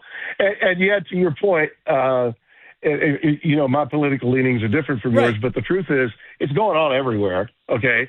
Democrats have done it. Gerrymandering has been going on since the beginning of time. But to your point, you make an excellent point there. There's no denying that, okay? But the bottom line is to try to make Baton Rouge sound like Berkeley by comparison to Oxford.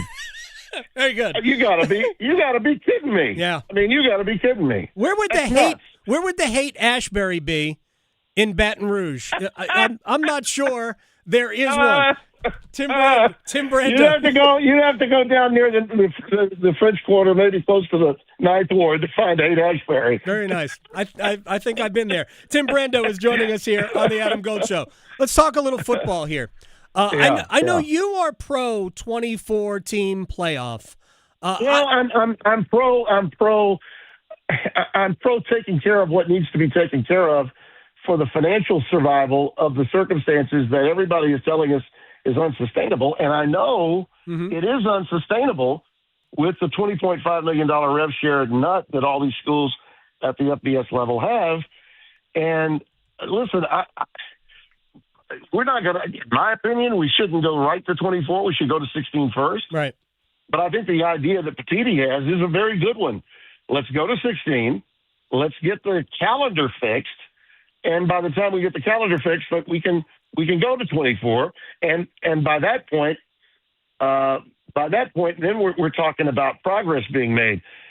Adam, and this is what you're seeing now on social media, especially. Okay, whether it's the writers are pissed at Petiti because he doesn't hold a press conference in the parking lot of a Target like Greg Sankey does, and give them a bunch of NCAA bureaucratic pablum, for 15, 20 minutes of time and say nothing. I mean, Sankey is the Kamala Harris of commissioners. He can go on and not tell you a damn thing. I mean, it's pathetic. But I mean, bottom line is Petiti at least has some ideas. And now it does appear that he has accomplished this. He's gotten the ACC and Jim Phillips, the Big 12 and Brett Yormark, Bavacqua, the AD at Notre Dame. And all he had to do was say this. At first his plan was to have automatic qualifiers winning their way in, okay? They didn't like that. So Tony came back and said, okay, well, let's do this. Let's just do 24 at large. Yeah. And they all jumped in. So now Sankey is on an island, and I don't think that he can win this, not with what's out there right now. And, the circumstances that he's finding himself in within his own conference. He's got Danny White at Tennessee and Greg Byrne at Alabama, both saying we need to eliminate the SEC championship game. Mm-hmm. Okay, they're both saying that. Well, that wasn't going to come from an AD's mouth 5 years ago, not when they were in the midst of winning all those national championships, and it certainly wasn't going to come out of an AD's mouth when Mike Slive was commissioner, but it is now. And the reason is because everybody's looking around and going, yeah, our ratings were good on ABC and ESPN, but guess what? Did you see that check that they're cashing in the Big Ten at each one of those schools? Why do you suppose that happened? And by the way, when they changed the contract and Fox lost total control of the Big Ten, it didn't help my schedule. Okay, games 2 and 3 in the Big Ten went to CBS and NBC, right? And they share those games each week. But here's what it did for the Big Ten: it gave them over-the-air networks covering that league. Yep. Okay, over-the-air, not cable, not streaming. You're not paying for it. This is free TV. All right, at a maximum price. Between those two, $375 million they paid each. So that's $750 million for 2 extra games on national TV on Saturday to go along with Big Noon on Fox. So they're cashing a check, each school, of well past $74 million each school. We're talking billions, not millions, total. Yep. All right? So the presidents and chancellors and maybe some ADs too in the SEC go, yeah, well, we did great, but how come they're getting that much money and we're not? That question's coming up. Yeah. So the almighty SEC, where it just means more, is now being proven to be, well, it just means more, but when it comes to money, you're second. Mm-hmm. And you're a distant second. And I think that's in Sankey's head. I think that's the problem here. And I think that Tony Petitti would be fine with saying, if you want to go to 16, let's do that for 2 or 3 years. Let's fix those contracts. Let's get our house in order with regard to the calendar, and we can go to 24 within a 5-year blanket period. Okay, and we'd be in good shape. But Sankey's not only on an island by himself now, but he, you see the quote. Yep. He's talking to the Alabama Sports Hall of Fame right after we announce our Friday night schedule, and he's throwing out salvos like, well, we don't do that in our league. We don't do that down here in the South where it just means more. We're not part of that money grab. I mean, what kind of gaslighting is that for a commissioner of a conference to be doing? Makes no sense to me. We only have a couple more minutes with Tim Brando here on the Adam Gold Show. And probably next time we do this, we should just probably set aside a whole hour because especially the way you feel about this, and there are a myriad of issues. I want to get to the end and the ESPN part of this. And I know you hold that network in high regard because it's where you made your bones, and I know some of your all-time friends are there. Jim Phillips, while supporting 24, also made everybody aware that ESPN does not. And really, it's because they would lose control. They're not going to get all of the games. And I know they farm out 4 of the games or 2 of the games to TNT, Turner now. Anyway, they sell those games. You know why they do that? Because it's a losing money proposition. Oh, I'm sure it is. Yeah, I'm sure it is. Trying to recoup cash that they lost on a bad deal. Yeah. Just like the NBA was a bad deal. They're not going to show a profit at the end of this year the way they have in the past for the boys at Disney. They're not. So what would be best for everybody, and it gets us into another conversation that we don't have time for, which might be the relaxing of the Broadcast Act, which would maybe bring a lot more money into the system for everybody, but the SEC does not want to give up the control that they've got and the power that being one of the 2 wealthiest leagues they can wield with. But it would be best for everybody if all of the networks were involved, no? Absolutely. The one area where you can say it's not the NFL. It's not the. And there's a lot of things about the NFL that I don't want college football to become. I don't want to see games popping up all over Amazon and Apple, and it may well happen while I'm still alive. I don't know. And frankly, when I hear this pushback on me when I'm talking about, more networks have to be involved. Well, Brando just wants to. I'm 70 years old. Okay, I'm contracted now through 29. And, I doubt very seriously that I'd ever do a college football playoff game. But I know what's best for the sport. And what's best for the sport is for everyone to be working together. Hell, we already work with ESPN, our programming people do, in selecting games from certain conferences that we both have deals with. Right. So wouldn't it be wonderful if, in a perfect world, at the end of a game on a Saturday afternoon, that I'm calling or that Gus Johnson's calling? Well, don't forget, tonight Kirk and Rick will be Kirk and Chris will be here, and Sean McDonough will be there, and you don't want to miss that game. We should work together. We should work. I mean, we're all in the same business, and yet, because of this power and control thing that they have in mind, and they know this. See, they know this, and that's why you're seeing Greeny say what he did about 24.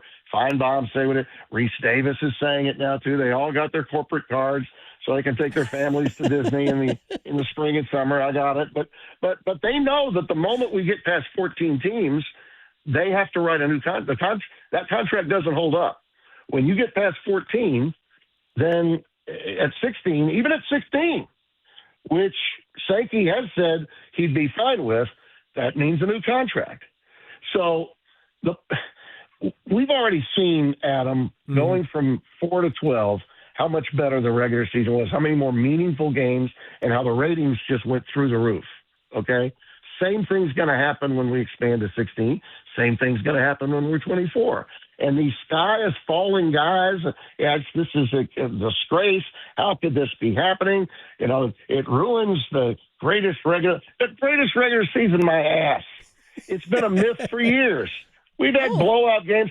I can't wait to see Tennessee, Chattanooga, and Alabama go at it on November the 17th. Here's what I do think. I can't wait to see that. Here's what I do think is going to be damaged, and I think we've already started to see it in most cases. There is zero mechanism to reward a good schedule. And I think that teams will, especially as we increase the number of conference games. I hate the fact that the ACC has gone to 9 conference games. Hate it. I don't think we should be playing 9. I think we should be playing every team should be playing more games outside of the league. And I think you'll see the Indiana model go across the country. Southern Cal would have never played Notre Dame again. I think that series is going to come back. Their own alumni pushed back on Southern Cal dumbing down their schedule. I think the tendency will be to go to the Indiana model, which is to play nobody outside your league and just compile your record. That is the view as of now, and I don't squelch it at all. I think you're right about that. However, once the adoption of this expansion takes place, and everyone knows that each bid is an at-large bid, that will change things going right back to where you want it and I want it, and that is more intersectional games. That's when strength of schedule will finally matter. This thing with 4 and with 12 has been gerrymandered beyond gerrymandered by what? Metrics and analytics. And with people on a committee, who makes up that committee should matter. Do you remember when we first went to 4 teams, how we all talked about how we have to have diversity? Archie Manning's going to be on it. Condoleezza Rice is going to be. Now we got what? We got a group of retired commissioners and current athletic directors, just like the damn men's basketball tournament. We don't want that. Same thing. All those things matter, and I think at that point, scheduling matters. And by the way, this would be fantastic for the sport with this huge rivalry that we now have that's been created in large measure by the leaders not ever seeing anything in the same light because Sankey and Petitti seemingly don't. This is making for a great rivalry. So why not schedule, basically as many Big Ten versus SEC games home and home as you possibly can. You talk about growing the sport in the regular season. And don't tell me that you wouldn't watch because you figure they're all going to get in anyway. That's crap. No, you know that. We watch College football. Yeah, we watch football. We love watching live football. We watch football. And if you're going to watch a dramatic series, you're going to Netflix or Apple or Paramount Plus. That's why it matters more to the networks, because they're also trying to survive the influx of digital coming in. No doubt. And nobody gives the NFL any issues for where they play their games, what time they play their games, what day they play their games. But by God, a college game, boy, Friday nights. I know. That is such an old and tired argument. You don't think Friday nights has been beneficial, not just for us, but for ESPN as well? I've said it for years. If I were the ACC, I would have done it years ago. I would have played a Friday night game every single week. I would have made a big deal out of it. We have to go. You have to go. You have to drop mulch down, Tim Brando. I appreciate your time always. We'll do it again soon.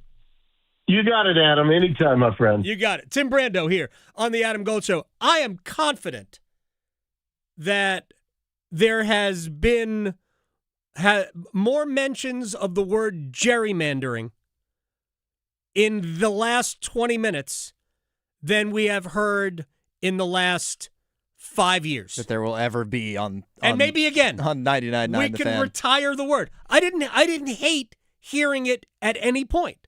I'm not against that discussion. But we had at least 4. I think 4 times. We'd have to go back and count. All right, we're going to place bets, and we'll stretch. Next. Asheville to Wilmington, Boone to Durham, the Adam Gold Show on the North Carolina Sports Network. It's the first day of the first grade, and she found a new best friend. It's a laid-back Sunday afternoon, you wish would never end. The homemade taste of Bluebell and good friends gathered round. The good old days are being made right now. Like our original gold-rimmed Bluebell homemade vanilla, the country's gold standard of ice cream flavors since 1969. Its hand-cranked taste takes you back to simpler times. That's why we put the word home right on the carton. The good old days are being made right now. The good old days are being made right now. Look for Bluebell ice cream at your local grocer and pick up your favorite flavor today. Carolina Complete Health, from neighborhoods in Charlotte to families in Greensboro, Raleigh, and Durham, all the way to Asheville and Wilmington, and everything in between. We are here for communities across North Carolina, connecting you to the care and support you need. We are here to make healthcare easier to access and understand. We are here to bridge the gap, because your health matters. Your community matters. You matter. We are here for your health. Visit hereforyourhealthnc.com. Hey, it's Adam Gold from my friends at FanDuel, America's #1 sports book. Major championship golf. FanDuel, best place to do it, because right now all customers can get a 25% profit boost for every round of the season's second major. Is Rory going 2 for 2? Boost your winnings on anything. Outright winners, round leaders, tourney matchups, top finishes, all. So much more. So don't wait. Go to FanDuel.com/local. Download the FanDuel app right now. If you haven't already done it, what are you waiting for? And take your swing at boosted winnings for the second major of the year in golf. 21 and over and present in North Carolina. Opt-in required. Bonuses issued as non-withdrawable profit boost tokens. Restrictions apply, including any token expiration and maximum wager amount. Gambling problem? Call 877-718-5543 or visit morethanagame.nc.gov. You don't build a tradition overnight. You earn it. The Coca-Cola 600's underway. This is a crown jewel race. It's a 600-mile salute to those who have made the ultimate sacrifice. It's do what we love because of the sacrifices that were made by our military heroes. If you win this one, you'll carry it with you forever. It's NASCAR's toughest test of man and machine. It's the Coca-Cola 600 at Charlotte Motor Speedway on Memorial Day weekend. If you want the nation's best auto insurer, look no further than North Carolina Farm Bureau Insurance.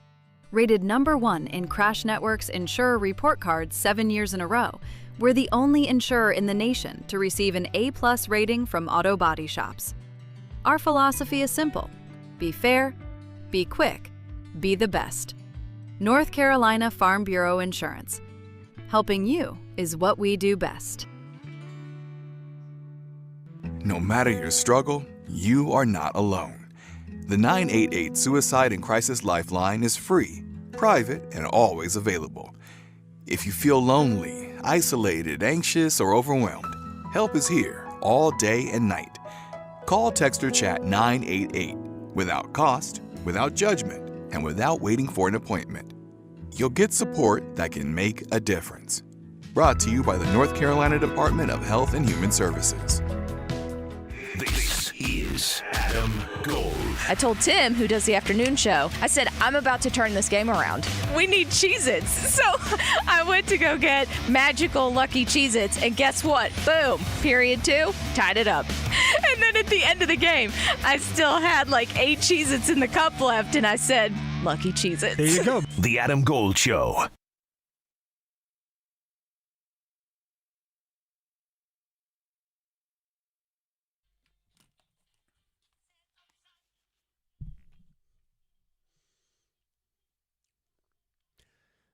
It's the Adam Gold Show. I'm Adam Gold. Max Gorn on the 1s and 2s. Have you seen the?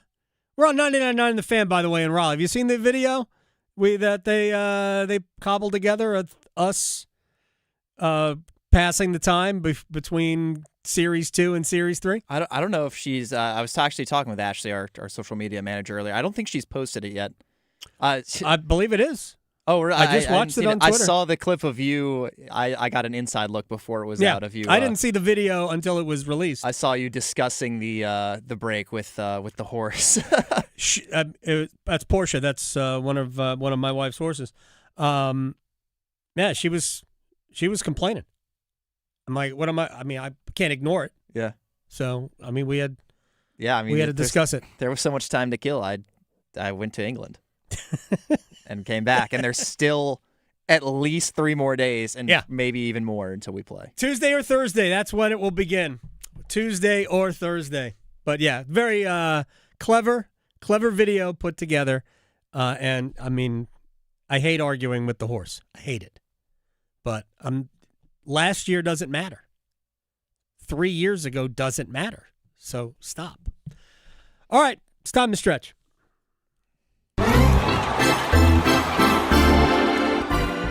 All right, thankfully we don't have these here, but have you ever ridden in a Waymo before?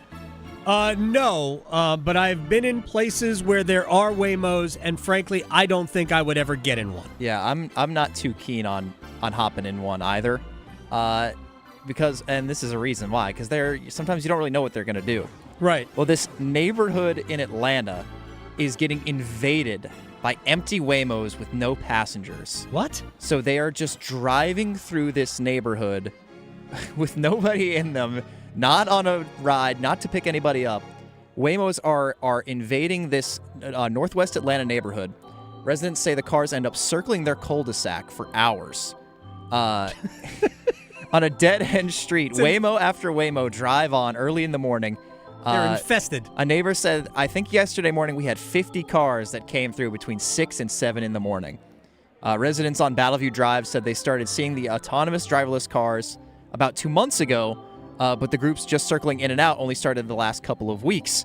When one resident put up a Step 2 Kids sign in the street, you know, like the neon green one, it's like kids at play, it blocked the Waymos from entering the cul-de-sac, but then it just created a massive traffic jam while they all tried to figure out how to turn around. And so it's just blocking traffic. That's so funny. So maybe not too keen on Waymos I'm not, making their way into the mainstream here. I'm not interested in that. I'm also not interested in the driverless cars. Like, you know, I think Tesla has car, like they self-drive. I'm like, no. I feel like you're just opening up a lot of risk. What? and they just don't know what they're doing. But I know people who have them and love it, and I'm like, nah, I'm sorry. I'm good. Yeah. I'm good. All right, let's place bets. All right. Place your bets. Place your bets. Here we are. I bet you slice into the woods $100. Gambling is illegal at Bushwood, sir, and I never slide. Okay, you can owe me. I owe you one. All right, sir. I didn't win anything yesterday. I haven't won anything in forever. I don't even remember what I had on Monday. I think I went 1 for 3 or 1 for 2. I subbed Ricky Fowler to go top 10 plus ties. I think he's at even par right now, so not too far off. Yeah, he had a good shot on his first hole, I believe. All right. So good for Ricky. So we'll hope he can finish strong. First bet today, I'm going to go with James Harden over 30.5 points, rebounds, and assists. That's minus 128. I don't know if it was you or Tim or Paul that was. And granted, James Harden invites this upon himself with some of his playoff experiences. I can't stand James Harden. I think he's the most overhated player in the NBA. I actually think he has a lot to provide. I think 30.5 for that combo is very, very attainable for James Harden. I think he gets that tonight. Do we add turnovers? If you add turnovers, he clearly gets it. It's automatic. Oh, yeah. Yeah, he clearly gets it if you add turnovers. The Mets-Yankees Subway Series tonight. Mets have won 3 in a row, which is hot, red hot. They've actually won 8 of their last 12. Watch out, Yankees. Give me the Yankees minus a 1.5 over 7 tonight. And if you want to have some fun, add a Jazz Chisholm anytime a home run. If you leave the home run out of it, it's plus 216. If you add the home run, it's plus 1079. Just about a minute to go here. I'm fill in for Victoria. I actually have a UFC play for tomorrow. Are you kidding me? Well, Tommy Gant is a former NC State wrestler. He's making his UFC debut tomorrow. I saw him. My roommate is a big UFC fan. He was watching Dana White Contender Series. This is back in September. That's like how you can get into UFC. Right. I saw him win his fight. Saw he was an NC State fighter. Been waiting for this forever. His original opponent backed out. He's actually a big favorite in this fight now. I'm going to go with him to win in round 1. That's plus 390. All right. We're going to close on this. For the record, I want to thank Arne Slot for winning the Premier League last year. But he's not good. He's got to go. He's not going to. And Liverpool will score, but they're not beating Aston Villa today. So they're going to leave it to the last week of the season to guarantee Champions League football next year. That's a draw. 1-1. Delivering more hits than the Canes forecheck. He scores! The Adam Gold Show on the North Carolina Sports Network. Need more Stanley Cup chatter, Canes fans? Listen afternoons with Adam Gold in the Drive for our Cup check-in, served up by Carolina Ale House. We talk with hockey's best, past and present, bringing you the latest insight on the chase for Lord Stanley's Cup. It's the Cup check-in on 99.9 The Fan, served up by Carolina Ale House. Come to Carolina Ale House for the official Carolina Hurricanes viewing parties throughout the playoffs. Visit CarolinaAleHouse.com/Canes to see the schedule. Memorial Day savings are happening at the Home Depot. Get up to an extra $1,000 off select top brand appliances like Frigidaire. Plus, get free delivery. Upgrade your kitchen with a fridge with an extra large ice capacity, a stone-baked pizza oven, or a dishwasher offering an extra fast 50-minute normal wash cycle. Save on appliances this Memorial Day at the Home Depot. Offer valid May 14th through June 3rd. U.S. only. Free delivery on appliance purchases of $998 or more. See store online for details. Hey, Mom, now that I have an after-school job, I think I want to buy a drum kit. Okay, Rockstar. Let's look at your account. When kids start making money, Chase has easy-to-use tools and expert bankers to help them learn how to manage it.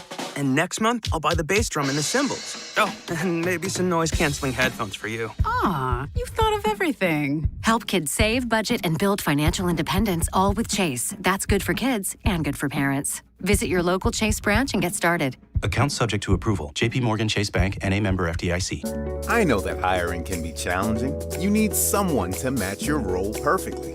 Well, now you can meet them fast on ZipRecruiter. Build your team, build it sooner. Meet your match on ZipRecruiter. Just head to ZipRecruiter.com/free right now to try it for free. That's ZipRecruiter.com/free. Meet your match on ZipRecruiter. Try it free. If you think you or someone close to you is having a stroke, we have 2 words for you. Be fast. B for balance, E for eyes, F is in face, A for arms, S for speech, T for time to call 911. Look for changes in balance, vision, or speech, weakness in one arm, a drooping face. Learn the signs at wakemed.org/stroke, because every second counts. Doing some spring cleaning, organizing closets or storage rooms? The Salvation Army of Wake County Thrift Store needs your donations, including clothing, dishes, glassware, and other household items. Every donation helps generate funding for vital programs that support individuals and families in need right here in our community. Donations can be dropped off at 205 Tryon Road in Raleigh, Monday through Saturday from 10 a.m. to 4:45 p.m. Give your gently used items a second life and give hope to someone in need. Learn more at wakearmy.org. Do you worry about how much someone drinks? Do you feel neglected or unloved? If you answered yes to any of these questions, you are not alone. Al-Anon and Alateen can help. Call 1-866-200-0223 or visit alanon.org/help. Veterans and active duty service members. When your call to service ends, your mission doesn't have to. Go from GI to IT in just a few months at My Computer Career. Prepare for a high-demand career in cybersecurity, protecting people, systems, and institutions from real cyber threats. Cyber warriors are needed now. Will you answer the call? Go to mycomputercareer.edu/CWP to learn more. That's mycomputercareer.edu/CWP,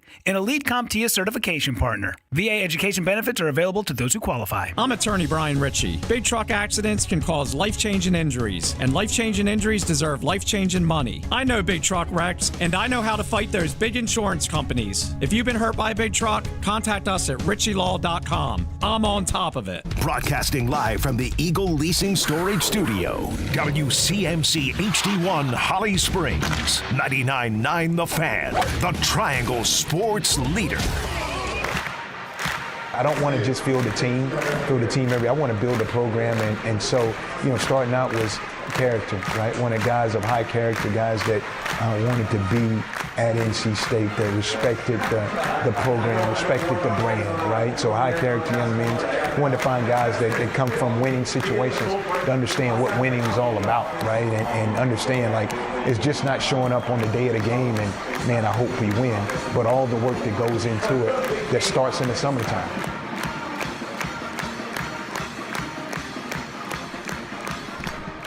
Justin Gainey, off to a good start recruiting, I think, building a roster. I like to hear that, man, it really is. You supplement through the portal, but really you got to recruit high schools. You got to build a core of your program. I've always felt this way. Ultimately, what I think what we're experiencing in college now is a period of, I'm going to use the term lawlessness. I don't mean it that it's illegal, but it is crazy because there are no rules. We need rules. It's like the Wild West. Yeah, that's what everybody uses, and I get it. But I think, first of all, Tim Brando said it was it Brando? Somebody else said it was unsustainable. This money is not unsustainable. They're going to keep finding it because there are people who are willing to pay it. So they're going to keep finding it.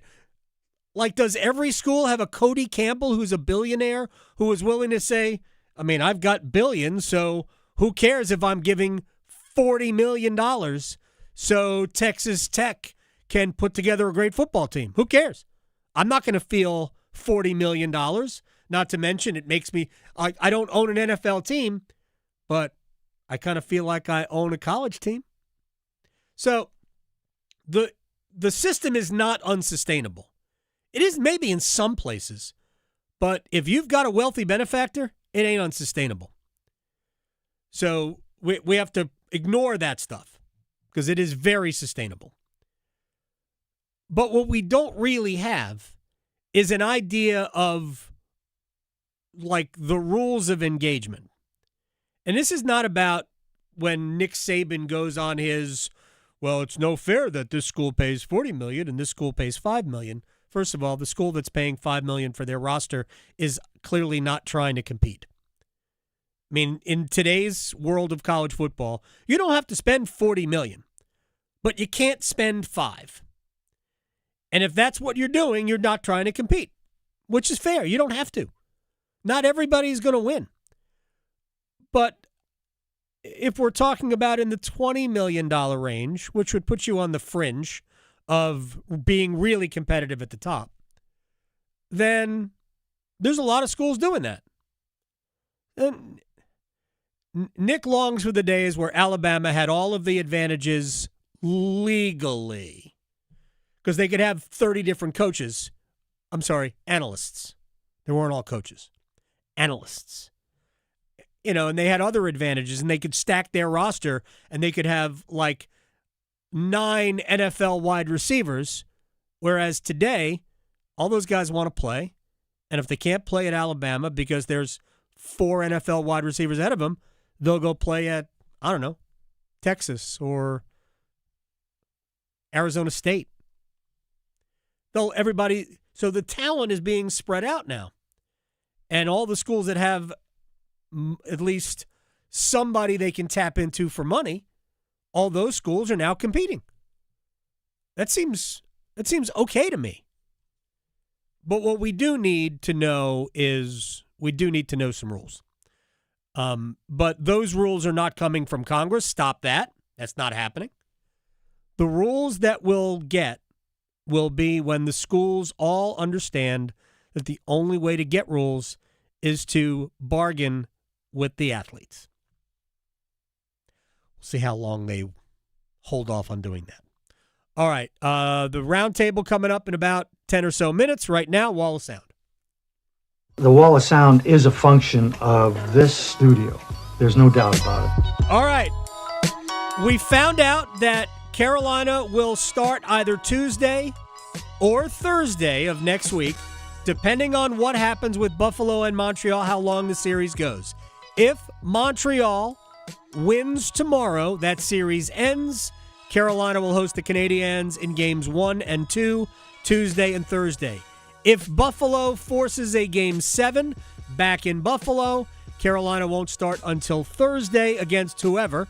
And here's Greg Wyshynski on what Buffalo needs to do to make Carolina wait 2 more days. Well, first of all, they're going to have to rely on Alex Lyon. Now, this guy has been their best goalie all season. They play a tandem, so it's not as if one guy is the all-the-time starter. Luukkonen and Lyon swap out their tandem throughout the season, so they're used to playing with both guys. Lyon's been their better goalie. I think he needs to have the best game of the playoffs for him in Montreal in Game 6 to extend this thing. But, overall, just cut down to the mistakes. Yeah, Buffalo, I don't know if Buffalo is going to be able to do that. I don't think either goalie can save them unless Buffalo plays so much better. It would really help if Tage Thompson was making an impact in the series. Here's the thing. Sebastian Aho, Andrei Svechnikov, and Seth Jarvis have not played offensively at a high level. They've done a lot away from the puck, but they have not produced offensively. With that said, if Tage Thompson were better defensively, then maybe it would be okay. But they're not doing anything on that end of the rink, and they're really not contributing that much offensively. All right, Rory McIlroy is about to tee off in his second round at the PGA. That drive is going well left into the rough, which was his problem yesterday. After his 74, which leaves him right now, starting round 2, 8 strokes off the lead, Rory McIlroy had thoughts on his opening 18. Rory, how would you describe your opening round? Yep. Ish. Could you elaborate what parts about it? Everything? Some things? I started missing fairways. I missed fairway right on 4, fairway right on 6, fairway right on 7, fairway right on 9. And then, from there it's hard. I didn't have great angles either. And then obviously you start missing it just off the edges of these greens. It gets tricky. So, I felt like I did okay.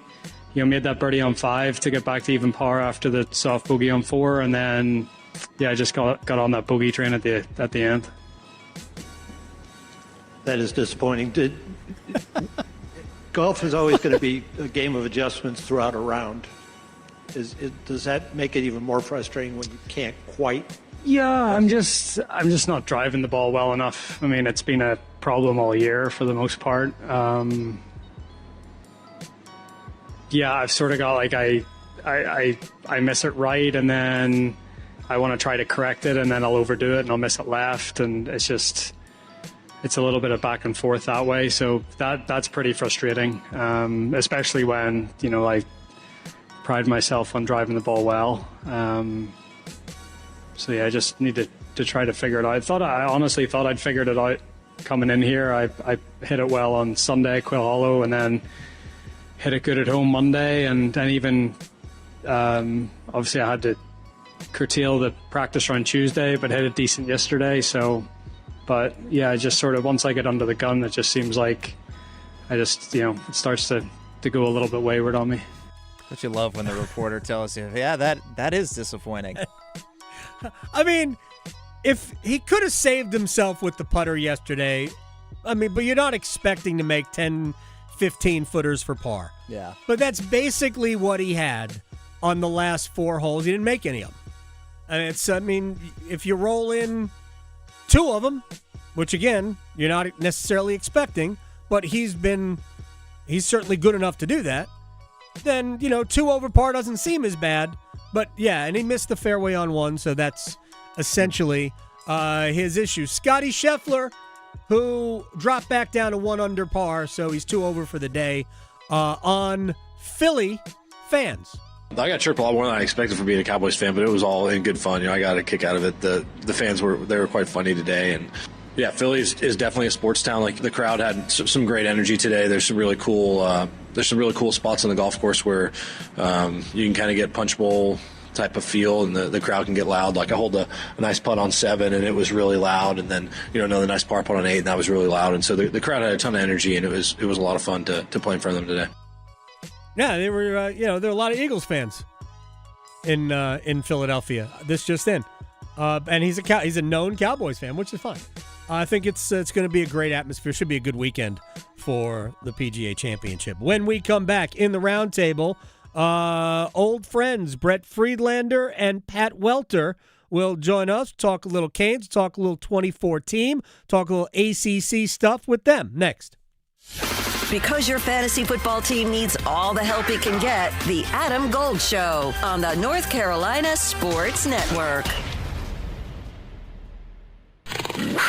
Hey, Carolina Panthers fans, it's Dennis Cox from 99.9 The Fan. Join me and my co-host Chris Lee from WREL TV as our podcast Panthers Playbook rolls on this offseason, presented by Wake Orthopedics. In every episode, we'll keep you up to date on Carolina Panthers news as we break down the NFL draft, insights on free agents and prospects, plus all the inside information on the offseason. Follow and subscribe to Panthers Playbook wherever you discover your favorite podcasts or watch on YouTube.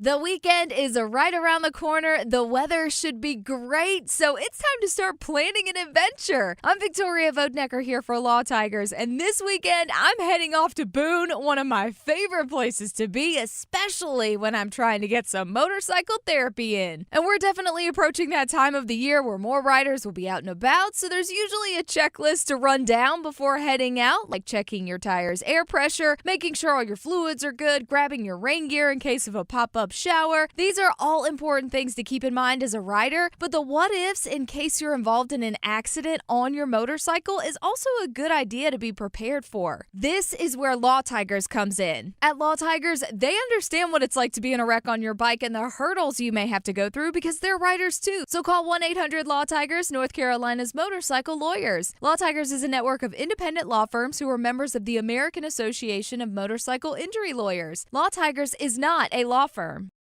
Jungle Cashword Scratch-Offs and Digital Instance games are here. Two ways to play. Yeah. Play scratch-offs like you do. Scratch it. Play digital instants on your phone. Two ways to win. Right. 2 ways to find letters and complete words. 2 ways to win up to $150,000. That's a lot of crackers. Jungle Cash Word from the North Carolina Education Lottery. 2 ways to play, 2 ways to win instantly. Must be 18 to play. Approximate overall odds to win range from 1 in 3.79 to 3.90. Problem gambling helpline 877-718-5543. Jane Dawson did something smart. She saved hundreds on auto insurance switching to Progressive. With the money she saved, she got herself a pricey bird feeder with an ultra-high-def camera. Should Jane have just bought a regular bird feeder? Yes. Is it hard for her to admire nature when the camera doubles as the bird's potty? Also, yes. But it's Jane's savings, and if she wants to spend her time watching the digestive habits of the white-breasted nuthatch, we say you go, girl. Switch and see if you could save with Progressive and treat yourself. Progressive Casualty Insurance Company and Affiliates. Credit card interest rates are now over 29%, and most people are only making the minimum payment, so they're getting nowhere. Hey, it's Dennis Cox for Loan Pronto. But here's what many homeowners don't realize. Using the equity in your home, you can easily access hundreds of thousands in cash. With Loan Pronto's Rapid Equity Loan, you can pay off your credit cards, your existing HELOC, your car loans, or get money for that home improvement project. One client just got $100,000 approved and saved over $1,500 a month. And here's the best part. With Loan Pronto, you can do it all from your phone. With zero out-of-pocket, no hard credit pull up front, no appraisal, no long drawn-out bank process, and no touching your first mortgage. Rates are at near 3-year lows. Act now. Go to loanpronto.com. See how much you can get in about 60 seconds. Loan Pronto, 2,800 5-star Google reviews. Call 919-381-1760 or visit loanpronto.com. 919-381-1760, loanpronto.com. Equal housing lender, NMLS 1661781, NMLSconsumeraccess.org. Summer means longer days and more deals at Lowe's. This Memorial Day, shop Miracle-Gro 0.75 cubic foot garden soil, 5 bags for $10. Plus, get select 1.5-gallon red, white, and blue annuals hanging baskets, 2 for $15 to show off your favorite plants. Stop traffic with stunning landscaping and save while you do it. Our best lineup is here at Lowe's. Valid through 5/27, excludes Alaska and Hawaii. Selection varies by location while supplies last. This is Adam Gold. The American Cornhole League. I don't know if you can wager on it. Let me go to FanDuel and find out if you can wager on it. I think I read you can get a scholarship. Kids in high school can actually get scholarships for cornholing. Who knows? I don't know what the technical term I'm just not going to say anything. The Adam Gold Show. Camelot. It's only a model. Right to it. That's what I love. It's the Roundtable here on the Adam Gold Show. I'm Adam Gold. Max Gorin on the ones and twos. Joined by great friends. One of the best to ever do it here in the ACC, Brett Friedlander, who I knew when he was writing for a paper in Montgomery County, Maryland, and Pat Welter, who we do not go that far back, but I have great respect for Pat, WRAL, TV5. Gentlemen, thank you both. Ready to play the feud? Let's go. All right. I am going to start. Who's underwater? I'm going to start with, I guess that's Brett who might be underwater. Can I hear Brett? Yeah, Brett's underwater. We might have to have Brett reconnect because that, it sounded like something out of Star Wars. So I will start with Pat. Give me something, Pat, that you love about where the Hurricanes are at this point. You know, kind of going back to something Rod said a couple of days ago about the mental side of things and getting to spend a day with his son, you know, and how much that, you know, can kind of benefit the team. And, you know, you think about how hard this is for us in the media to cover, you know, every day. We get up, we go to morning skate, we go to the game at night, we go on the road. I mean, it's taxing on us. Imagine what it's like to actually be playing the games and not seeing your family and things like that. So as much as the physical rest, I think, is helping them, I think the mental rest is too. And the opportunity to game plan ahead here against Buffalo or Montreal as well. It certainly doesn't seem like as much of a grind in the playoffs when you win a series in 4 and then sit around for a week and then you win another series in 4. Now, the wait is going to be longer than a week, but because it's either Tuesday, which would be 9 days between games, or Thursday, which would be, actually I think it's 10, Thursday, which would be 12 days between games. That's a lot. So like I think the rest is fine. Does the layoff concern you at all? I think it helps that they've already done it. In between the first and second series, they did it once. So they kind of had a little game plan for it. And they were incredible, game one of round two. So I like that. And I think just the totality of trying to win all 4 rounds here. Like, this isn't just, they've been to the Eastern Conference Final 3 of the last 4 years. Like, this isn't about just getting to the Eastern Conference Final or even just winning the Eastern Conference Final. It's about winning the Stanley Cup. And when Freddie Andersen has been the best goaltender in the playoffs, I have to think some of that has to do with the fact that he didn't have to play as much during the regular season. And, these little injuries that could creep up on you. Like, I look at goaltenders a little bit like you look at like a sports car. Like any fine, minute, thing that needs fixed or injured is going to have a big effect, just how precisely and how flexible they have to be. So I like that Freddie Andersen has had just 4 games here. But yeah, I think it is a little bit weird body clock wise. I'm feeling it now too. Like, I went to Florida for the ACC meetings the last couple of days, didn't miss anything, it's just bizarre. It is weird. Now, Brett has been a long time worrier, Brett Friedlander, of Carolina Hurricanes goaltending. Are you still in that? Are you waiting for the other shoe to drop, or has Freddie won your heart? Well, Freddie has won my heart. However, we have been here before. So now, I mean, he's gotten us this far before. So let's see what happens here. To be honest with you, I would prefer to see Buffalo, because I kind of feel like he's been better against them. But we'll see. I mean, listen, they're playing great around him. He's making the saves that he has to make. And that's all you ask out of a guy, right now. I mean, just make the saves that you have to make and play good defense in front of him. And right now that's what's happening. So let's see if they can keep this up, because, they've gotten here before and we've seen what's happened. Do you think, Brett, that the Hurricanes are just hot and playing well, or that the Stankoven line is just hot and playing well? Or do you think that maybe we are looking at the best or second best team in the NHL? Oh, I think we're definitely looking at the best or the second best team in the league, and it's a different Canes team. It's not crazy different, but the tweaks they made in the offseason have made this so much better of a playoff team. The fact that now you've got 3 lines that you can count on to score. Obviously, one is red hot right now. Do we have 3? We might have 1. In the playoffs, we have 1. Right, but I mean, theoretically, but that's the point. You've got through the first 2 rounds without losing a game, and the first line has done nothing basically. I mean, Aho's got a couple of empty netters, and Svech had a power play goal, but that's about it. And so they're crazy hot, but you got to figure at some point the big guys are going to play like the big guys. And now's the time for that to kick in. But listen, if you would have told me last year, 2 years ago, that you'd get nothing from Aho, Svechnikov, and Jarvis, then I would have said we would have been a first-round casualty. But here we are, and so this team is deeper.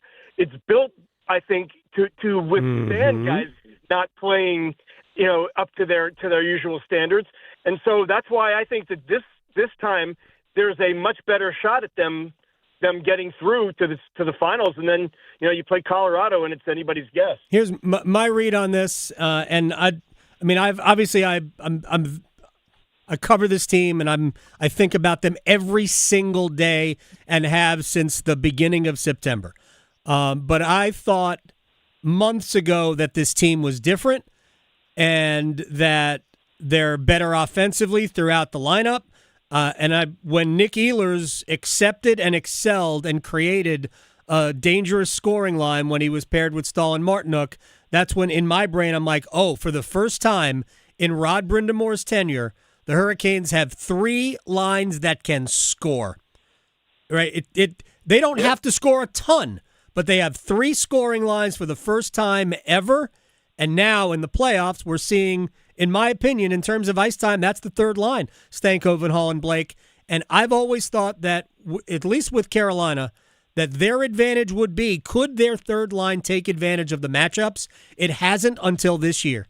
But because it is, in terms of ice time, it's a third line. Hall, Stankoven, and Blake play less, really, than Stahl, Martinook, and Ehlers. And we all know Adam, that.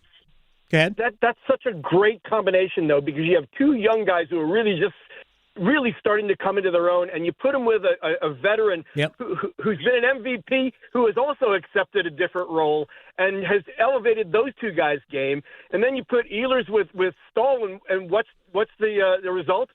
Stahl goes for 20 goals, right? Yep. So, I mean, it really has been a lot of tweaks, but really major changes in those tweaks. All right, we all agree. Aho, Svechnikov, and Jarvis. You can't. One of those three is going to have to become one of the top, at least one of the top four scorers in terms of points for Carolina to advance to the Stanley Cup Finals. Keandre Miller can't be fourth on the team in scoring. But let me go to some ACC stuff. And I know, Brett, it's in your Twitter bio at BFreedACC. And Pat, you were just down at Amelia Island, so let's talk about some things that we heard and saw down there. Let's start with Pat, I'll go to you for the start of the ACC's acceptance of 24 teams down the road in the college football playoff. I don't understand why the ACC wants to exacerbate the gap between themselves, the Big Ten, and the SEC, because they're never going to, I shouldn't say never, but for the most part, they ain't going to get more than 3, and those leagues are going to get 8, maybe 9 in many, many years. Why do you want to do that? Your thoughts on 24 and how it impacts the ACC? Yeah, I mean, I think it's interesting that the SEC reportedly only wants 16 teams. You'd think they would want 24 just to get, what you're talking about in like all those teams and get your South Carolinas in, get your Floridas in with, 4 or 5 losses potentially. I think for the ACC that's what it's all about, is just like, hey, we're in any given year, other than Notre Dame and then maybe Florida State or Clemson, Miami, who are we going to have that's even capable of getting in? And this at least opens the door to reward schools like NC State and Carolina and Virginia, now James Franklin and Virginia Tech, to give them an avenue in. But to your point, is it just going to be filled with more Big Ten and SEC teams? I mean, I think the committee is going to have to, at a certain point, going to have to draw the line on how many bids are given to those other conferences. And I think the argument that like it's going to destroy the regular season, I mean, it's certainly going to destroy like the complete anxiety we have of like, oh my God, my team lost their second game in September, the season's over. And just how painful that is and how much, scrutiny goes on those early games. But now at least it gives you something to hang on to, right? Like when your team has 4 losses, you're not just looking at, all right, are we going to the Holiday Bowl at best, the Tax Slayer Bowl, and who's even going to play in it? Well, now at least there's a reason to stick around. So I've come around on the deal. I mean, I'm a guy that loved the 4. I love the exclusivity of it, the debate about the 5th team and how great those games were. This is really going to be watered down. But, 76 team NCAA tournament, 24 team playoff. This is just the way, follow the money. It's the way it goes. They said a long time ago, we're not going to expand. Four is fine. Yeah, no tournaments ever stop. They always expand. This will eventually, we'll probably end up 32. Brett, thoughts on 24 and how it impacts the ACC? Well, first of all, it is possible to have too much of a good thing. This is going to be the death knell to what's left of the bowl system. Oh, yeah. And the other thing, too, is I agree with you, Adam, because, it's like the NCAA basketball tournament expansion. Oh, it'll give the little guys more of a chance to get in. No, it won't, because basically what it means is that you'll get 12 or 14 SEC teams in now. And that's what's going to happen in football. And the ACC is not going to benefit as much as everybody else. And so I'm not quite sure why Jim Phillips is so gung-ho on this, because I think it's counterproductive. But here's the thing. I don't think that we're going to see conferences the way we know them now within the next 5 years. I think the 2014 playoff is probably going to be the beginning of the end of conferences, or at least as we know it. So we'll see how that shakes out, but it's inevitable. It's going to happen. I said this yesterday. Or maybe it was 2 days ago. I forget. I've been talking about it all week. I'm gonna fold it into a Notre Dame conversation here in a minute, because it actually starts with Notre Dame and, well, make Notre Dame join a conference. 24 teams is even less incentive for Notre Dame to have to join a conference. We're not going to have conference championship games, so that the 13th data point, if you will be eliminated from the equation if we go to 24. There'd be no reason for conference championship games. They would be counterproductive. But I think what you just said there, Brett, is correct, that we're going to ultimately eliminate the need for conferences, because even within conferences, you're going to start to see separation between the teams that want to compete at the top and the teams that, yeah, we'd like to, but you know what? It's not really who we are. Like, I could see, schools that really are good at other sports, just like, for instance, Kentucky. If they focus so much on football and it to the detriment of their basketball program, at some point, that pendulum is going to swing the other way, and they're going to go, we can't be average in basketball. This is who we are. So they're going to start devoting more money to basketball at the expense of football. So I can see down the road a complete forget about conferences. We're just going to go all in. Football is its own thing, and basketball is part of the rest of the university. And I don't think we'll ever go back to a point where athletes aren't compensated, but I think football is ultimately going to separate from anything. So let me get to the Notre Dame part, because I don't know who the anonymous athletic director was that said, we're basically sick and tired of Notre Dame. Frankly, I'm not sure why you would be, but because Notre Dame is good. I think Notre Dame is good for business. Or Pat, do you think Notre Dame is good for ACC business? It absolutely is. I mean, it elevates your schedule. Like, the problem with ACC teams is, like, who do they play? Like, and so when you have Notre Dame on there, at least gives you a data point, and it gives you an opportunity to get a top 10 win potentially. It gives you an opportunity to play in prime time, and it just gives you something to hang your hat on.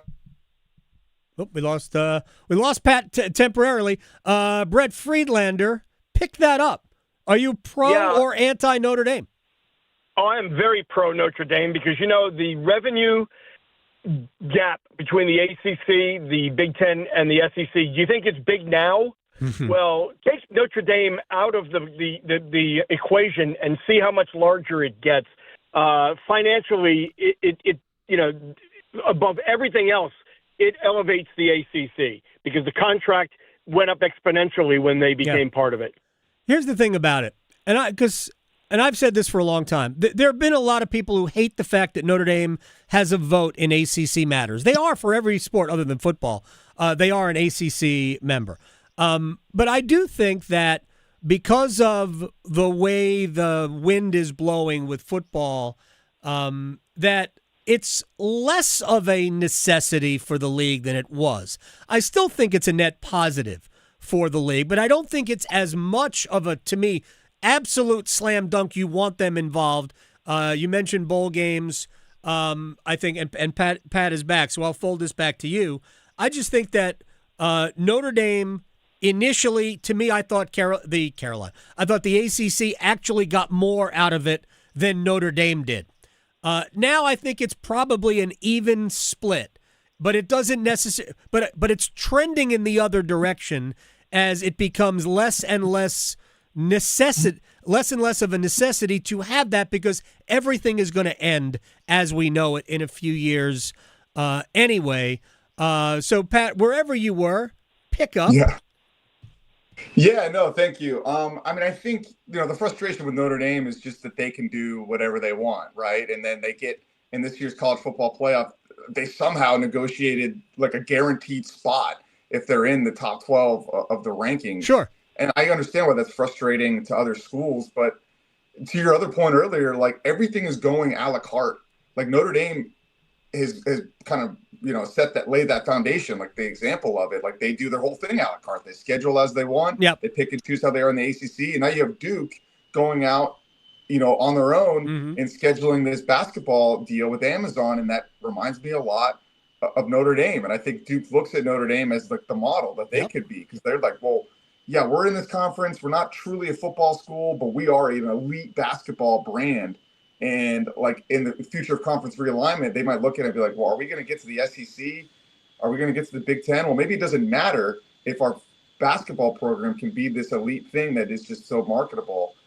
So I think, and that could open the Pandora's box here for Clemson to be like, oh, well, what do we need this ACC deal? We can go get our own, or Florida State, or Miami, like the haves and the have-nots. Miami would be more attractive to a streamer than Clemson would. We're going to look back on the 12 years or whatever it was of Dabo Swinney's excellence at Clemson. We'll look back. We should already be looking back on that and going, that's incredible, because Clemson, while they have always loved football, hasn't really been that good. They've been good, but not that good. What Dabo Swinney did for a decade, a little bit more than a decade, is nothing short of miraculous that you could create that at Clemson. I will say this. I hope that when we get to 24, I hope Clemson's good enough to get in the tournament. I have my doubts. I hope that was it Pat you mentioned, or was it Brett that you mentioned James Franklin of Virginia Tech? Man, it would be great to see that football program come back and be something that it was when Frank Beamer in his best heyday. I mean, Virginia Tech was all over ACC football championship games for most of the first decade that they were in the league, and I mean, it's kind of sad that they have fallen by the wayside since then. Any parting words, Pat, from your time in Amelia Island, which was very swanky, and you looked very country club casual in your sport coat? Yeah, no, I mean, we got to talk to Steve Newmark and Boo Corrigan and just kind of get a vibe on where they're at with their coaches. And, at least on camera, Steve Newmark is on the patience train here with Bill Belichick. And said that, wins aren't the sole barometer of how he's going to be judged, but obviously they need to win more. And I know you talked to Bubba Cunningham the other day. And we didn't talk about it. You didn't talk about it? No. And Boo Corrigan echoed a similar sentiment with Dave Doran, because I was like, it's year 14, and it seems like every single year the fans just want to have change for the sake of change, whether it's right or wrong. And he's happy with where the program's at, and this 2014 playoff, opens the door for NC State to kind of maybe get in the door as well. Brett, any this is like a parting shot.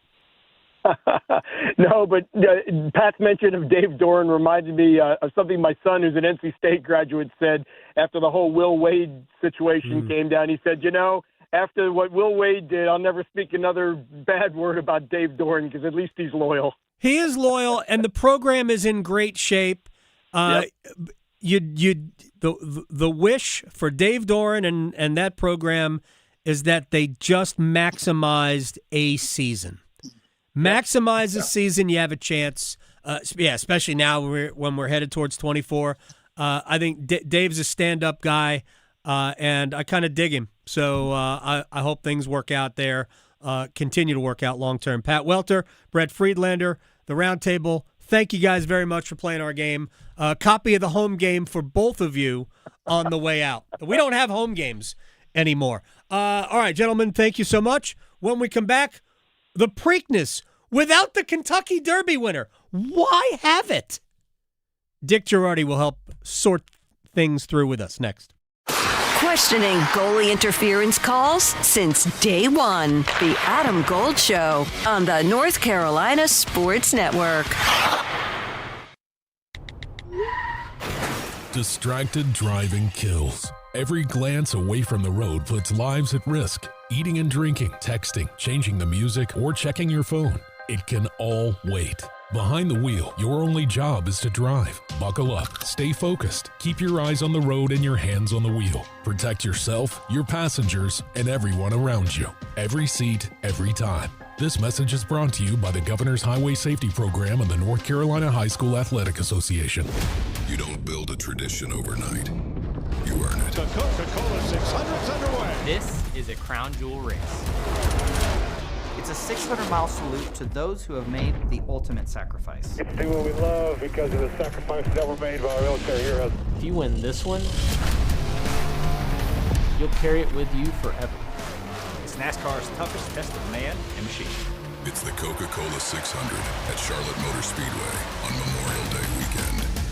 Have you ever considered a career as a public power line worker? Line workers in public power communities keep the electricity flowing to families and businesses. As a public power line worker, you're part of a team that builds and maintains a locally owned and operated electric system. You can work close to home, grow your career, and support your local community by providing safe, reliable, and sustainable electricity. Learn more about public power and careers in public power at electricities.com. Turning 65 soon, navigating Medicare can be overwhelming and confusing, but you're not alone. The NC Department of Insurance SHIP program can help. SHIP counselors can help you understand Medicare benefits to make your best choices. Visit ncship.com or call toll-free at 855-408-1212. SHIP provides free, unbiased help in all 100 counties. Project supported by grants from the Administration for Community Living. Contents do not necessarily represent official views of, nor an endorsement by ACL, HHS, or the U.S. government. Your child's doctor shares your goals, a healthy future for your child.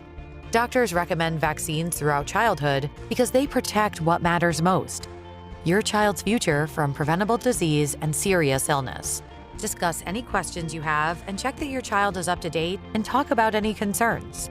You're right to have questions. Get real answers. Start a conversation with your doctor today. Visit vaccinesforkids.nc.gov. Paid for by NCDHHS. Hey, it's Adam Gold from my friends at FanDuel, America's #1 sportsbook. It's rivalry weekend in baseball, and FanDuel is introducing Rivalry Weekend Bonus Blasts. Easy for me to say. Bet on a home run this Friday. Get bonus bets for every home run that player's team hits this weekend. Wow. So whether you're backing a player on your favorite team or fading your rivals, I love fading rivals, there's always more ways to get in the action with FanDuel. Go to FanDuel.com/local. FanDuel.com/local. Get started. FanDuel, your home for the home run. FanDuel, play your game. 21 and over and present in North Carolina. Opt-in required. Must apply bonus blast token. Bonuses issued as non-withdrawable bonus bets, which expire 7 days after receipt. Restrictions apply. See terms at sportsbook.fanduel.com. Gambling problem? Call 877-718-5543 or visit morethanagame.nc.gov. If you want the nation's best auto insurer, look no further than North Carolina Farm Bureau Insurance. Rated #1 in Crash Network's Insurer Report Card 7 years in a row, we're the only insurer in the nation to receive an A+ rating from auto body shops.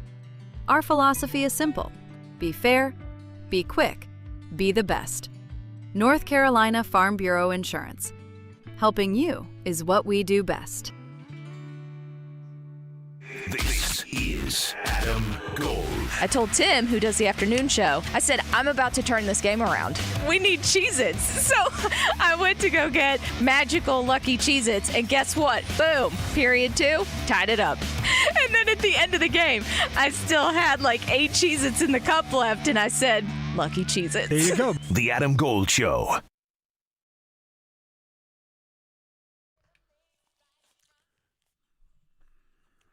It's the Adam Gold Show. I'm Adam Gold. Max Gorin on the 1s and 2s. Before we get out of here, we'll go through the PGA Championship leaderboard. I can tell you this. Justin Thomas, back-to-back 69s. Nice start. He's a good PGA For Championship JT. player. Nice Something start. about that tournament. Very nice. All right. The Preakness is this weekend, and the Kentucky Derby winner isn't there. So as we bring in our friend Dick Jerardi, thanks to our friends at Bet Online, 40-plus years covering the sport, how do we get the Kentucky Derby winner to always be in the Preakness? How do we get back to what we used to know back when the sport was way more popular, when I was a kid, when I watched all the Derby prep races, plus the Derby and the Preakness and the Belmont? Two things probably have to happen. Most importantly, we need to change the schedule, right? Let's move this race back 4 weeks, have it the first Saturday in June, move the Belmont back first Saturday in July. more emulate what is happening in the sport. It's like pitch counts in baseball, Right. Basketball, where we rest people. They just don't run these top horses as much as they used to. And look, there's some trainers that wouldn't have a problem running the horse back in 2 weeks, like Michael McCarthy last year. Journalism ran in all three. He was second, first, and second. He was great.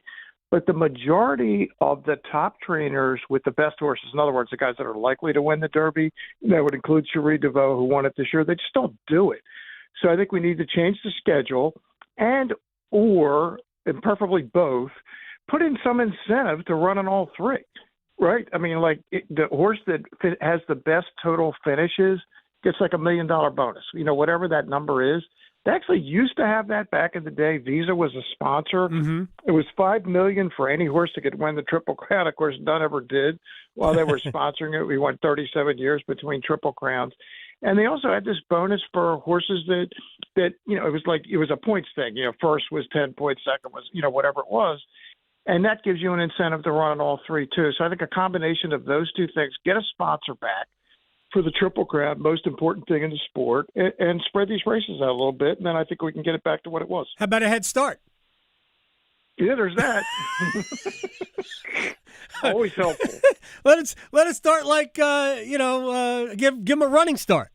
Like if you're the Kentucky Derby winner, you get to start like a few paces back, and you get to start with a I don't know. Obviously, that's silly. But they were always separated by 2 weeks back. Yep. This schedule's been around for a half a century, and it's worked fine. It's more than a half a century, but again, because these trainers and owners have changed the way they look at it. And the data suggests that the more time between races, the better they run. I don't necessarily believe that, but that's what they believe. It doesn't really matter what I think. It's what they think. And look, the TV networks, NBC is not happy, right? No. I mean, they had an awesome Derby, right? 20 million people, most viewers maybe ever. So then they're going to tune in tomorrow. They're going, well, wait a second, where the hell's Golden Tipper? Right. So it's a problem for their ratings, and NBC's contract is up with the Preakness after tomorrow. So I think they're going to want to, if they're going to sign up again, they're going to want to say, hey, look, guys, we got to change this so we can get the Derby winner here every year. We've had 3 of the last 5 years. We haven't had the Derby winner. That's no good. Dick Jerardi, again, more than 4 decades, been covering the sport of horse racing.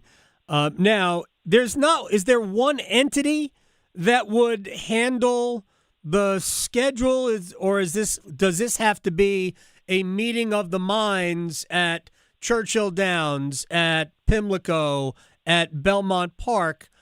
Is there, or the entities that run those tracks, who would be able to step in and orchestrate something like this so we could have some sanity? Yeah, I think ultimately it's probably going to be the TV network that gets the Preakness rights. I know Fox is interested too. There's no Roger Goodell, there's no Adam Silver, no Gary Bettman. That doesn't exist in this sport. It's run state to state. It's kind of like boxing in that way. Oh gosh, which is not a great thing, right? Exactly. So it tells you about all you need to know. So there is no leadership. Churchill is, I don't want to say they're irrelevant, but semi-irrelevant because the Derby's going to be on the first Saturday of May. It's going to be incredibly popular. They don't the incentive isn't there for them. Their race is always going to be what it is. But so it's going to come down to the people that are running Pimlico, which is now going to be the state of Maryland entity, and NYRA, the New York Racing Association, are going to have to come to some kind of an agreement. Now, I think what they should do in Baltimore and in Maryland is just say, look, we're moving it. Then you guys can decide what you want to do, but we're moving this race. Then you're going to have to do something in New York. But it'd be nice if they could talk about it. But yeah, there is no person that says, hey, here's what's going to happen. But I do think the TV network that gets the Preakness, and Fox has the Belmont. I think, look, Fox wants a Triple Crown too, right? Sure. They want a chance for a Triple Crown for the Belmont. So I think the TV networks, which are obviously paying rights fees, they're going to have something to say about this. All right. Yeah, that would be interesting if the Pimlico, if the Preakness just moved 4 weeks from the Derby. They're not going to run the Belmont the next week because there is a 3-week gap between the Preakness and the Belmont Stakes. So maybe just the Preakness moving would force the Belmont. Maybe that would in some ways kind of help resurrect this because this is really, I know the Breeders' Cup is a big deal, but this is really where the sport makes its TV bones, no? This is the biggest thing in the sport by far. Look, I love the Breeders' Cup, but it's at the end of October and early November, in the middle of the NFL, the World Series, beginning of the NBA and the NHL. It's not a good time to get noticed. This is a great time, right? There's not a lot happening in May. You know, we got golf, like you said, PGA tournaments going on and all that, but there's just not the same caliber of competition that there is in the fall. So, yeah, and this is the biggest series in the sport by far.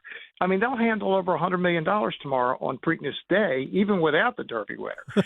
So, yeah, they need to do something to amplify this, because it's the one thing that the general public still loves about horse racing, and they don't follow it. You know, I mean, I love it. I'll follow it every day, but in reality, the general public is not following it, but they do love the Triple Crown, and unfortunately, they've messed up the best series in the sport, so they need to figure it out. Dick Jerardi, again, 4+ decades covering the sport of horse racing. We haven't talked about the race yet, so let's get to it. This will be at Laurel Park, not at Pimlico next year. Back at Pimlico, I believe you said when we spoke a couple of weeks ago. So without the Derby winner, and I think without a lot of the horses that ran the Derby, if I'm not mistaken, who do we like? Thanks to our good friends at Bet Online. But yeah, much more complicated race for me. I love the non-Bourbon, the Japanese horse in the Derby, Adam, if you remember a couple weeks ago, and he took the lead in the stretch, and I thought he was going to win by 5. Unfortunately, he came out of the race with a knee injury, which I think happened during the race, or I think he would have won. Very unfortunate. This, to me, is a lot more complicated. Incredibolt, who's one of the 3 horses out of the Derby that's running in the Preakness, is 4-1 at Bet Online. Taj Mahal, the undefeated 3 for 3. He's run all of his races at Laurel Park and is stable there. He's co-second choice with Iron Honor at 21-4, which is basically 5-1 at Bet Online. And then you got the great prop bets, like which horse is going to finish last. I've never seen that before. That's hysterical. Oh yeah, I would recommend Robusta at 8-1 has a real good chance to finish last. My favorite prop bet on this one at Bet Online, Adam, is they have an over-under on the final time. So we're going to mile and 3/16, same distance they always run the Preakness, even though it's a different racetrack. And it's 155 is the number. I think we're going over, and I feel really confident. A couple things are going on. This is a particularly slow group. The Derby was the slowest by the numbers, like in ever. Right. And this is a slower group than ran in the Derby. And the surface at Churchill was extremely fast Derby weekend. Laurel surface is not like that at all. And maybe even most importantly, they're running at the same distance, but Laurel Park is 1.8 miles circumference, where Pimlico is 1 mile. So the run to the first turn is a lot shorter. In other words, they don't have as long a straightaway. And horses, like humans, horses are going to run faster on straightaways than they are on turns. So you have all that going. So, yeah, I would recommend highly get yourself on betonline.ag and bet the over 155. That's actually my favorite bet for the Preakness. I love it. Real quick, as we say goodbye to Dick Jerardi, I know the Belmont's going to be back. Is it Saratoga again? One more time, and the new Belmont Park will be open in the fall, and we'll be ready for the Belmont Stakes next year. The configuration of Saratoga, not quite. Belmont's a bigger track, correct?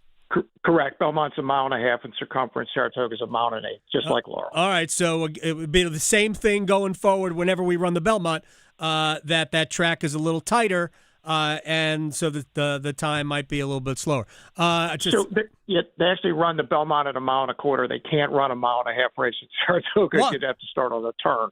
And they've been running at 1.25 miles the last couple of years. Same distance as the Derby. That's silly. We should call it something else. Dick Jerardi. Dick Jerardi on Twitter. I know we'll talk to you again in a few weeks. If I'm not swamped with Stanley Cup final stuff, I thank you very much for your time.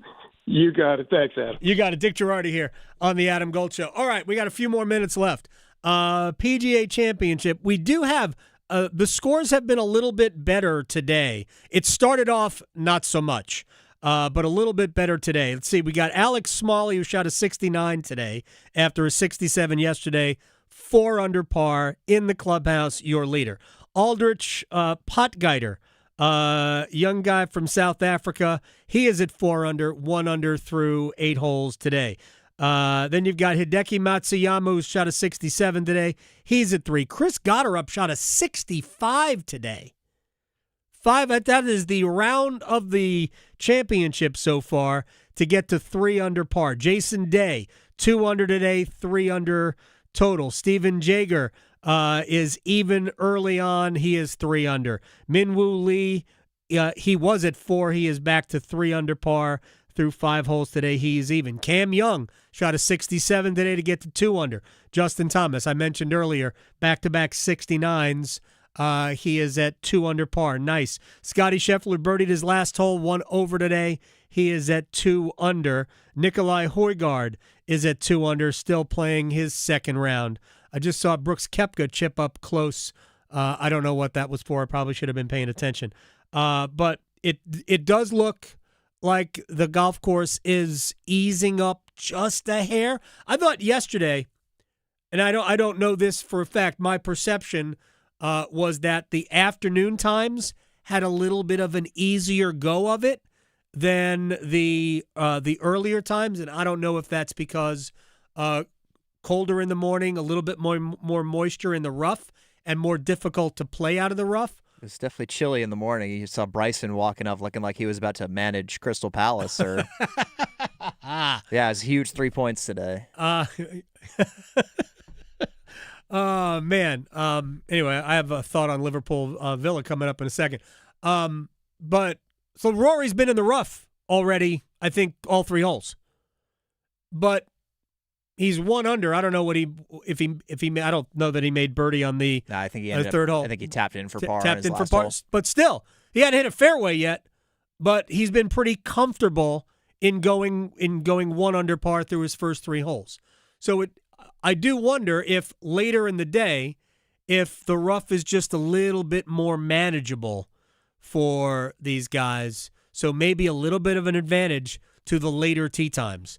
That's what it looked. Real quick before we get out of here, and Max, you'll get this because you're a fan of the Premier League. My argument against, and I apologize, I'm going to fan out here for a second about Liverpool. All of the I don't want to hear any excuses. Every team's got injuries. Liverpool's actually been like impacted less with injury, believe it or not, than most of the other top teams.